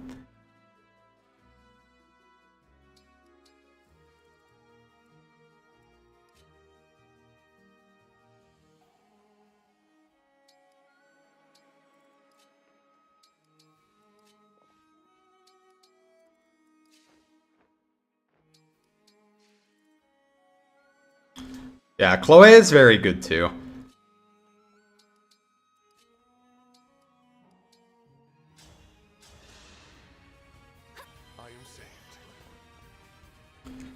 I think there's a lot of interesting things you can do with Byleth. Rally speed is one of the better ones you can do. I think there's a decent argument too for if you have a Mystic unit. Fierces is really good. I disagree that Louis never falls off. Louis' defense stays good, but enemy offense gets really high around like chapter 11 or 12 when they start using silver weapons and he's getting doubled. He's often taking like the same or more than other units with less defense that aren't getting doubled. Whereas right now he's literally taking like 2 or 3 damage from enemies, and that doesn't happen in the late game.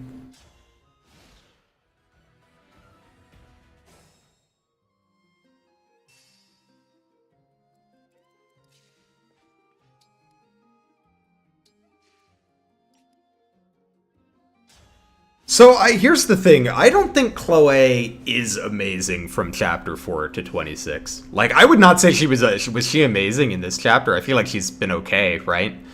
I feel like the big thing that makes Chloe good is that she is the best user of some of the early game resources, like the energy drop, right? So I think that's like the thing that makes Chloe really strong. Because I do think she needs some help to get going. And then she has some strength problems, too, that you have to think about. I also think it really helps Chloe that Griffin exists in this game. Because I do think she has strength problems that in most Fire Emblem games would be difficult to fix, but in this Fire Emblem game are not difficult to fix, because you can just swap her over to Griffin and hand her 11 sword.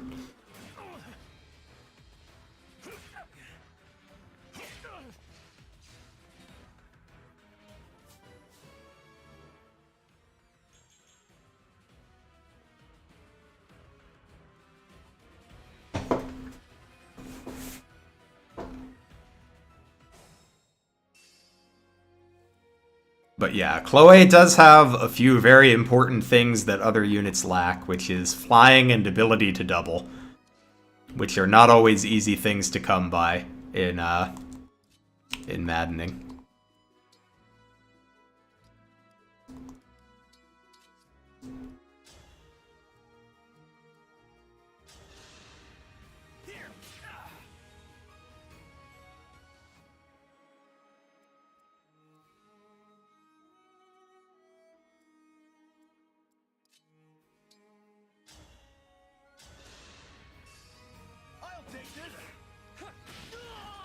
Did you see that?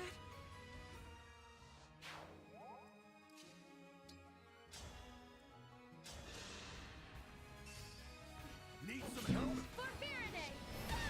But yeah, I think probably this playthrough I'm gonna do Chloe on a Griffin Knight and give her the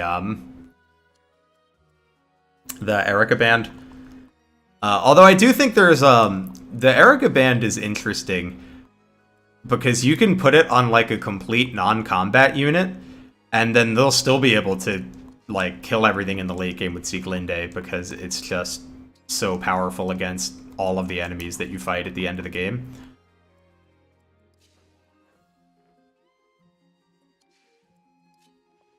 Just trying to figure out how I exactly want to do this to distribute the kills and XP. I would like to get the XP onto Chloe.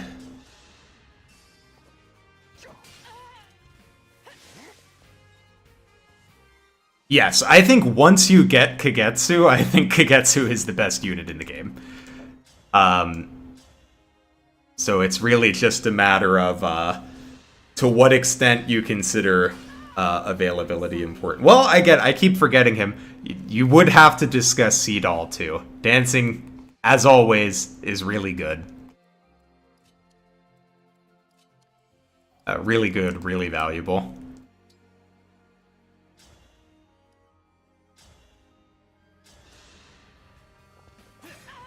I think the reclassing is pretty fun in this game. It's interesting that you can kind of fix a lot of units' issues just by changing their class. Like, even Chloe, if you want Chloe to do well on offense, then you can sub her into Wyvern Knight, and that gets her to a strength growth of around 50, which is, like, workable. Hey, thanks. Kagetsu's bases for the time he comes are pretty insane. Ivy's very good too, though. You know, having stabs on a flyer is always good.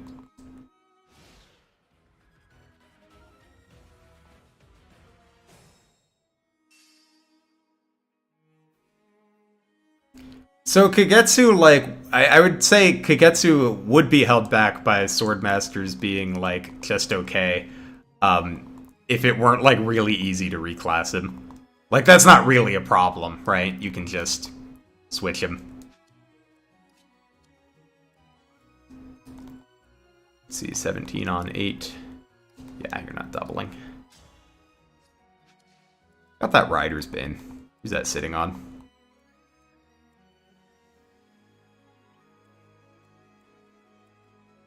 Ah. Okay.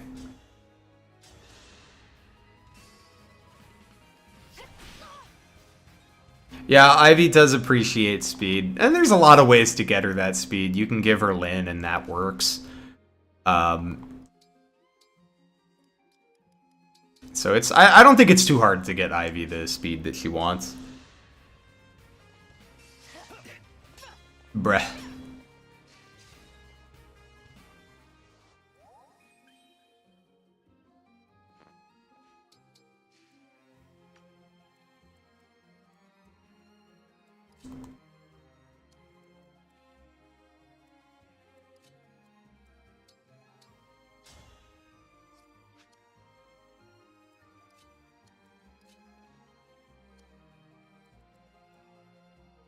Let me just make sure this isn't going to be like a problem for Vander to take a hit. I'll take 16 from him.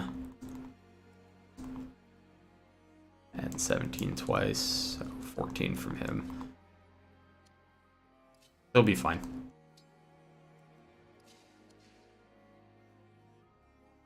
I did think it was weird that we don't get a spear fighter. I thought it would have been nice if we did. I've always thought spear fighters were cool, but we just don't... You don't get them that often in Fire Emblem in general. Even you get Nephany in Path of Radiance, but we didn't get any in GBA FE.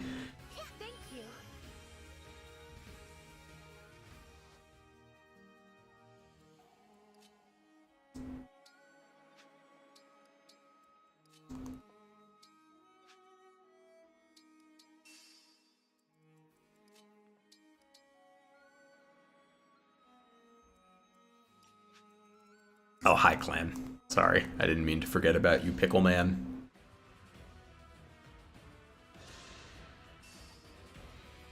Yes, being able to get Canter on a Dancer feels real good, man. It's awesome.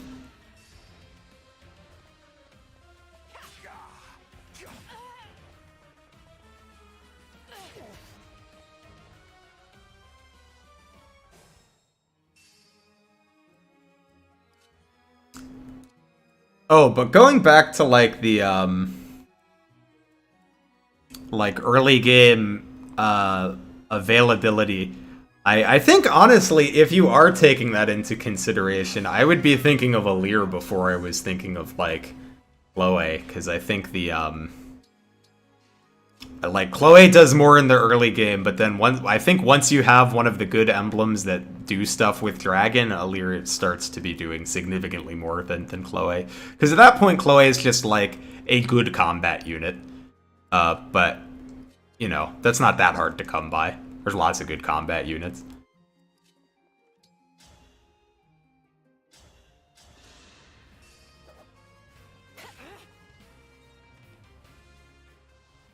Oh, you're right. Base Amelia is kind of a soldier.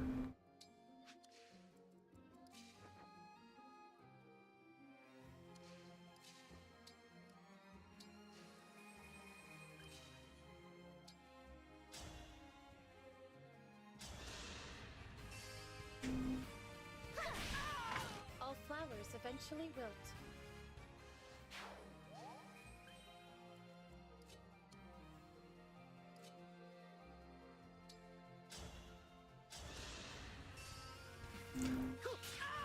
Yeah, early game there's not a great emblem to put onto Alir. Because the early ones you get are really just like for your best combat units, and there are units doing that better than Alir at the beginning of the game.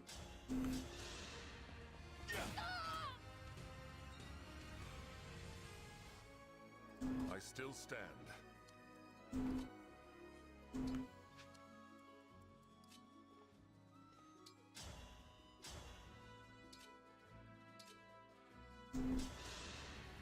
I'll take this. This is the mission of the stewards.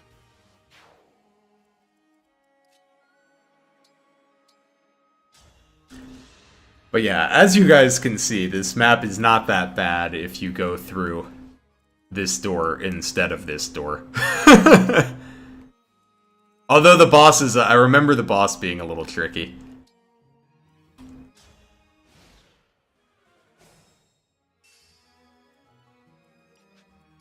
So let's get ourselves healed up and prepared for that.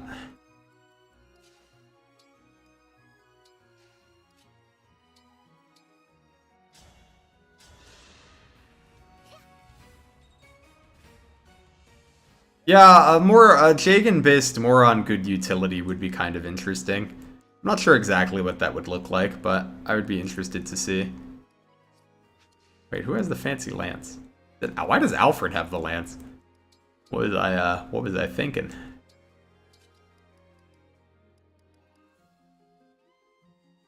Ooh, does she equip it? I don't know. Probably not. The weight does matter to her.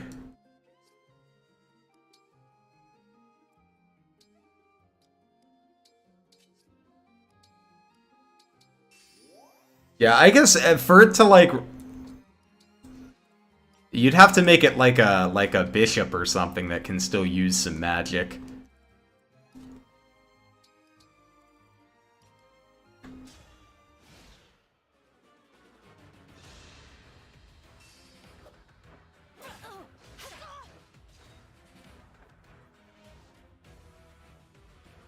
Yeah, if you're using DLC, then Camilla is the best early game option, but even she doesn't become available until, what, Chapter 6 at the earliest?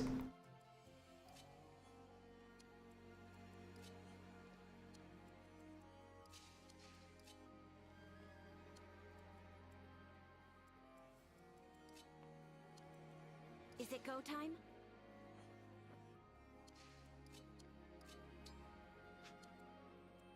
Your orders, please.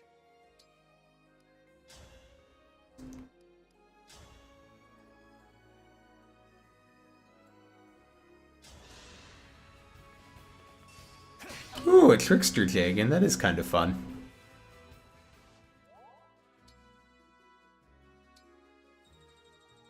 So I tried, I haven't done Camilla's Paralog yet, but I have been trying, I'm at the point where I'm doing the paralogs in another run, and I have to say, oh, thanks for the sub, Zedine. They're a lot easier earlier in the game than I expected. There's not as many enemies.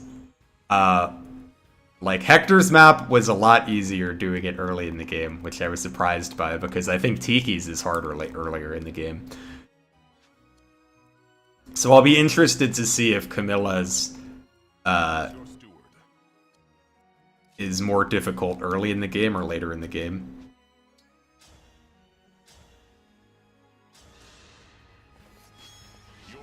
Bruh, I didn't want you to crit. Why you gotta do me like that? Whatever, it's fine.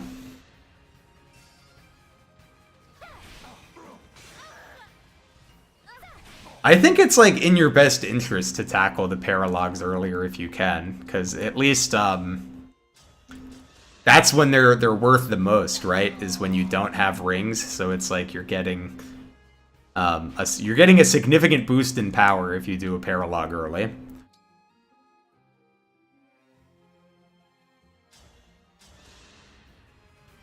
Yeah, I think the sweet spot for them is Like, if you wanted to get the easiest version of those maps, I think the sweet spot is right after,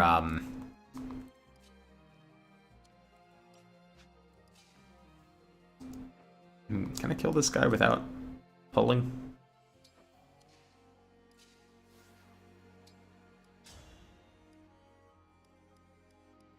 Oh, here's a better question. Do I really need to kill this guy, or can I just wait a turn? I think I can probably just kill him next turn.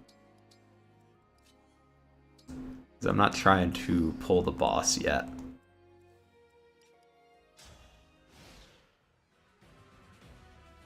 Ah, there she is.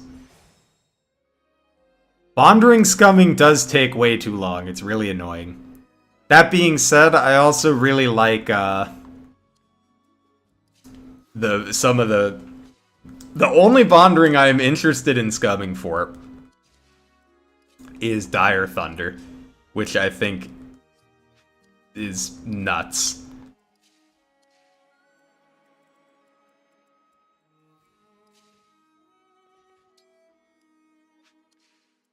You have 5 move. 1, 2, 3, 4, 5. Okay.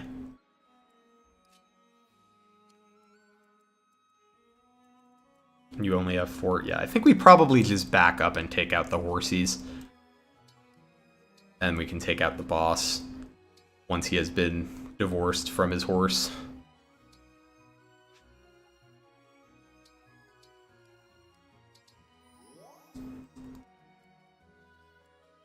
Yeah, I think the citrine build seems very fun to me, and I would like to play with it.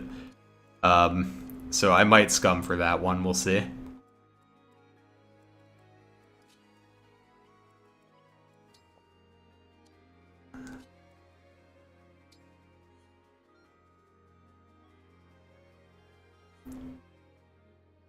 This should be fine.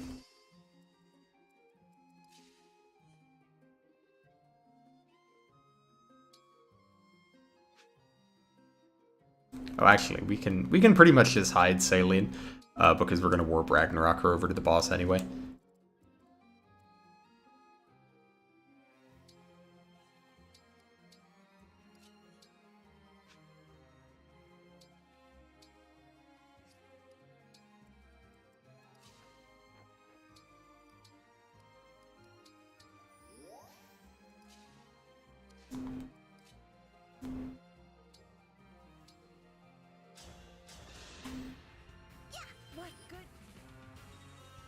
Yes, it is annoying that you have to go into a map to reset the ring RNG.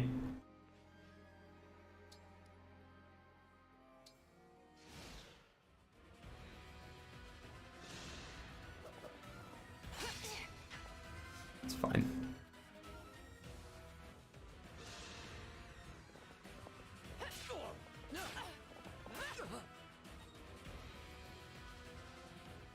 Ooh, does Arena change the RNG? That's interesting. Big if true, to be honest.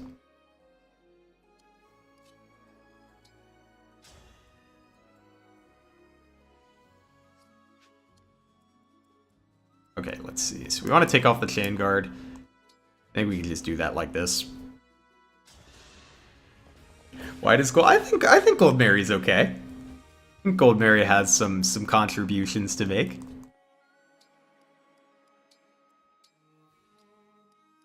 She's not amazing, but you can either, I think you can make her Great Knight and she stays pretty durable, which is nice. Those shiny rings of yours are gonna be Or like if you really want like low investment, low effort, decent value out of Gold Mary, you can just get her to level 5, throw like Dual Assist Plus on her, and then she's like a fine chain attack bot. Looky here, the runaway princess. I am not running this time. It will be you who flees for your life.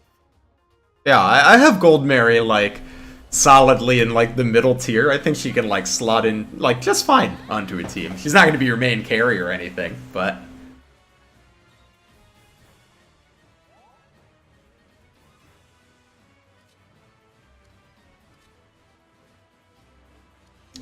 think what she can provide has value.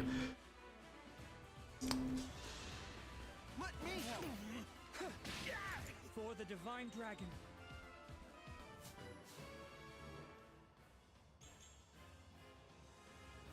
If you make Lyndon a wyvern, he has the same basis as Rosado. Is that true? That's really funny.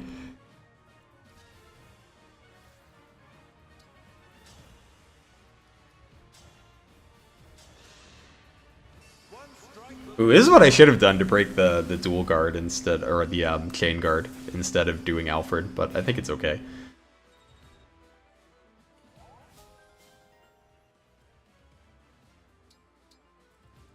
Say the word.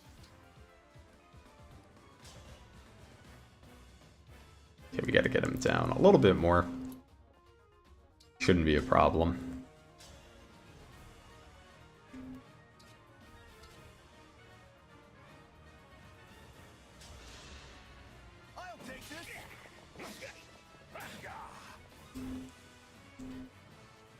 Yikes.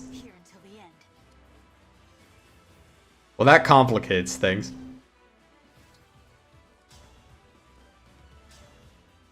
In fact, that may be a problem for us. Let's see. How much can you do? You can get him down to 7? Alir, can you do 7 damage?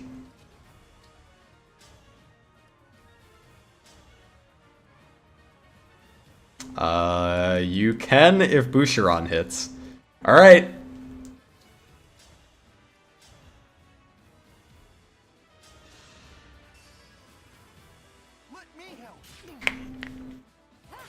Alright, to be fair, I do think Rosado needs better bases, but if the bar is, Alright,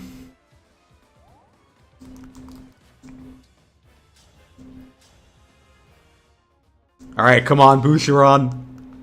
Hold up, I'm sending positive energy into the game right now. Fucker! Is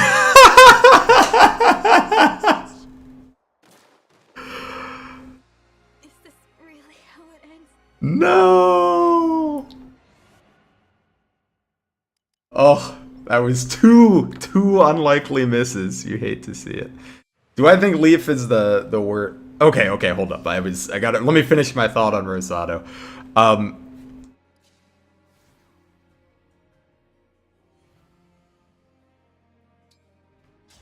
I do think that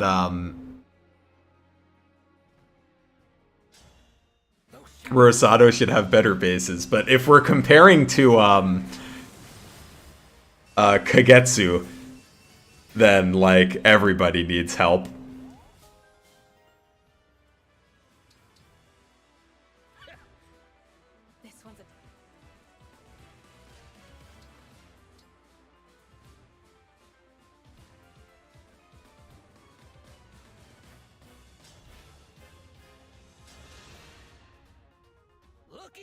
Do I think Leaf is the worst ring? Yeah, probably. I think the main uses for Leaf are just, like, it's cool that he gives you, proficiencies. But if we're just talking about, like, performance in battle, he is the one I am, like, most likely to bench. Because the only thing I really need from him is Vantage. And I can, you can just inherit that.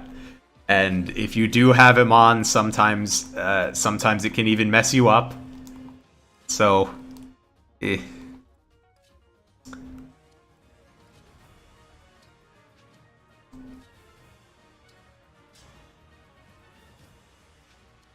here's what we're gonna do. We're gonna have this attack first, right? Then we move Boucheron up here, and that will let us attack with Etier this time, which we couldn't do last time because of the way we positioned. Which I think should fix our lack of damage problem.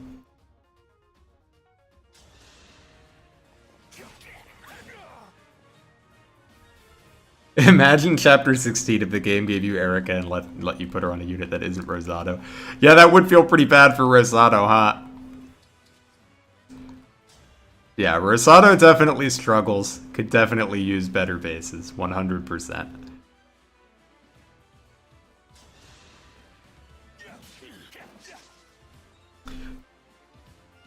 And you get some good units after Rosado. I mean, you do get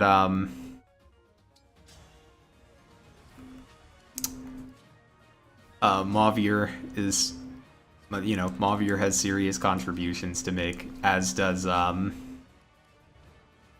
I should have just been using Fensilier. Good, that does crazy damage. Although I don't think we would actually need it. I just want to see if the math works out without it. Yeah, it would have. It's just I would have to get the kill on Clan, but I would rather get the kill on our good friend Chloe.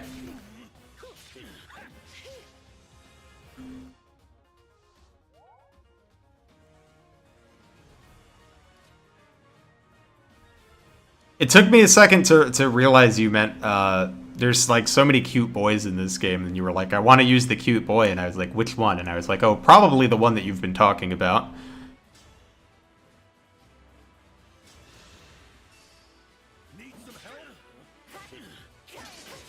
I do think Mavier wants a reclass. Hi Danielle, thanks for the sub.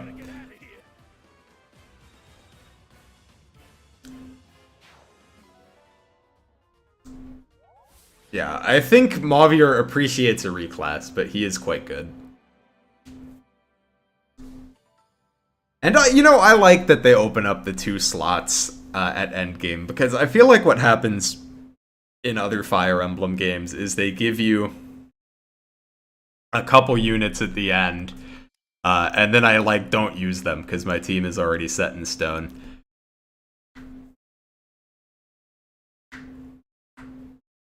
So I appreciate that in this one, they're like, okay, here's 2 units and here's 2 slots for them. What do I recommend reclassing Mavier to? I think he can work in a lot of things. I think I made him a Mage Knight in my most recent playthrough and then gave him 11 Sword. And that worked pretty well. Divine Dragon? Queen Ab. Hey, Juicebox. I'm so glad that you're all right. I've come here by invitation of Prince Alfred. Just look at you.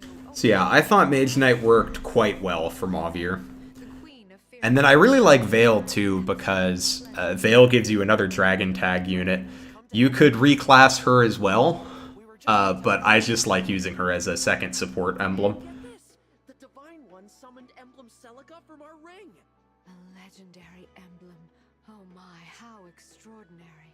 Thank you sincerely. Yeah, I would say generally a good reclass for Mavier is anything but Royal Knight. But I liked Mage Knight a lot for him. How is Queen Lumera? Well, she's gone. My mother passed away. No, that's awful. I'm so sorry. Some intruders entered the castle. They tried to kill me, but she gave her life to protect mine. Oh, how tragic. I'm glad that... Yeah, I think if you want to make a Lyra combat unit, they do well in most physical classes. I think if I were trying to make a Lyra a combat unit, I would probably make them a Wyvern. But I'm sure Paladin would work great. Wish I could have saved her too. Divine One, while I cannot take away your sorrow, perhaps I can help you bear it. To reunite with her and then lose her so soon, I can only imagine how painful that was. Also, hey there, Ruslan, how are you doing today? For now, allow yourself to grieve, knowing that I grieve with you. Well, that's part of the fun of Fire Emblem, right? It's still fun to use a weak unit. I don't think Edia is the best, but I'm gonna have fun using her in this run.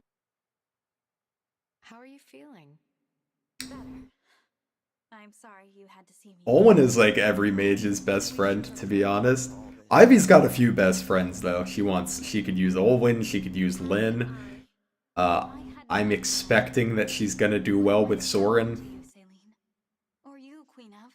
I'm proud to serve people in need, like my mother did. Thank you. Now, the Illusian leader. She said her kingdom released the Fell Dragon. I take it that's why the corrupted are appearing in Elios again. Now there's no question that the Fell Dragon's after the rings. Which means we need to hurry. Head them off before they can reach the next one. Yes, Olwen is definitely good on any magic unit. I particularly like it on Citrine because I think it solves Citrine's primary issue, which is that she has massive magic but shitty speed. Which I guess is also Ivy's problem, but Citrine is cool and I like her. I like Ivy too, I guess. Here in Firene? It was kept secret to avoid conflict. For generations, knowledge of this ring General Alfred does seem pretty funny. However, now that the Fell Dragon has arisen, it is best to dispel the shroud of secrecy. It is commonly thought that I think Camilla on Ivy would probably work well. Gives her the speed, all of her engaged weapons are magic based. received a second. Seems good to me. Of the Dawn Maiden. I see. To ensure that no one would find it, the ring was hidden away far from the castle. It rests in a shrine on the Brodian border. Oh, I remember those old ruins. What? You do? Yeah. Mother took me there after Father died. She told me to keep the location in mind. At the time, I didn't know why. Now it makes sense. I was preparing you for the day you became king. I'll take everyone to the shrine. From there, I can continue on with the Divine Dragon. So, you are leaving, Alfred? Yes. I want to do my... I guess the only downside of putting Camilla on Ivy is there's like a small opportunity cost where you're not like benefiting from the flying that Camilla could give somebody else. But she does give Ivy like a lot of the things she needs, so you know, maybe it's worth the trade-off there. I swear it. Thank you very much, Queen Ev. I trust that you will take some time to rest prior to your departure.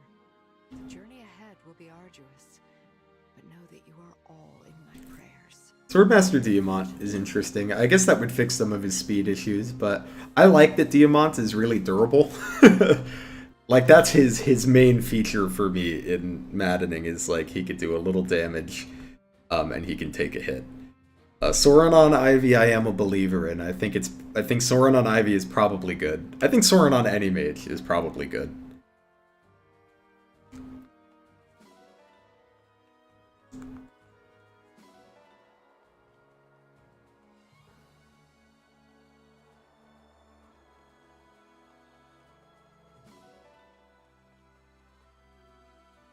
Yeah, I mean, I know you do still get the extra move on your flyer, which is great, but I'm just trying to think, like, the trade-off is that you could have, you know, 2 flyers, one of which has extra movement. Hey there, you're the Divine Dragon, right? Got a second? But I think Camilla's probably super good on Ivy. Who might you be? Me? I'm a blacksmith. You can call me Kalne. And I am Pine, a clothier. Pleased to meet you. I'll cut right to it. Our friend Durton wrote us and said he opened a shop at your base. And, well, we'd like to go there too. We'll be a real help. I can strengthen your weapons. My clothes and accessories won't win you any battles, but they will catch eyes and turn heads. If Durton vouches for you, that's good enough for me. Please come along to the Somniel. Really? That's great. You'll be glad to have us around, I promise. Indeed. Yeah, you can definitely switch the emblem rings around, especially now that you get those extra bond fragments from the DLC. It's really easy to, you know, have multiple people high up on a on multiple rings. What do I think about Hector? I think he's probably pretty good. I think Hector is good if you like want to make a beefy enemy phase character. I'll be interesting to see if that's practical in Maddening, because I think Maddening is a lot about player phase combat, and you want to try to avoid doing too much on enemy phase. But Hector might just make a unit strong enough that it doesn't matter. Like, he might make your unit tanky enough that you can make it work.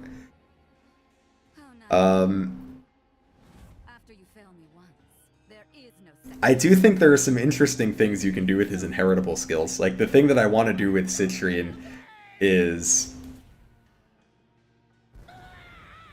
I want to give Citrine the Dire Thunder, Thunder with a Roy Engrave, and then throw the Hector ability on her that makes you do 5 more damage, or do 1 more damage per 1 point of weight your weapon is higher than your build, up to a total of 5.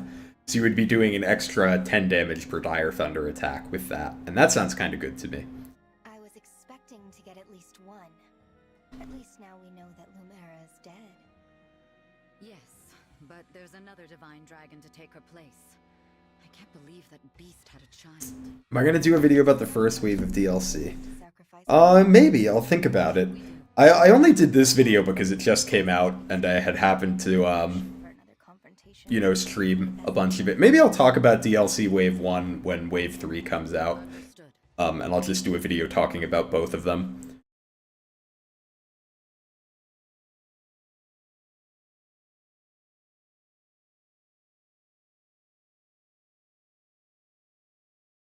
I do think I'm going to have to talk about the maps a little differently in the next one. Because it's become clear to me that the experience of playing the maps is extremely different depending on at what point in the game that you do them. Which is something that I think I need to take into account when I make the video. So I'll have to think about how to do that. But I think this is a good stopping point for tonight. Thank you guys for hanging out with me. I hope you enjoyed the stream. I'll be streaming again on Saturday, and I'll probably do a Gorilla stream either Thursday or Friday. I really want to play some Ig Reunion, so I'll probably do that Thursday or Friday, but definitely another Fire Emblem stream on Saturday, so I hope to see some of you guys there, and have a good week.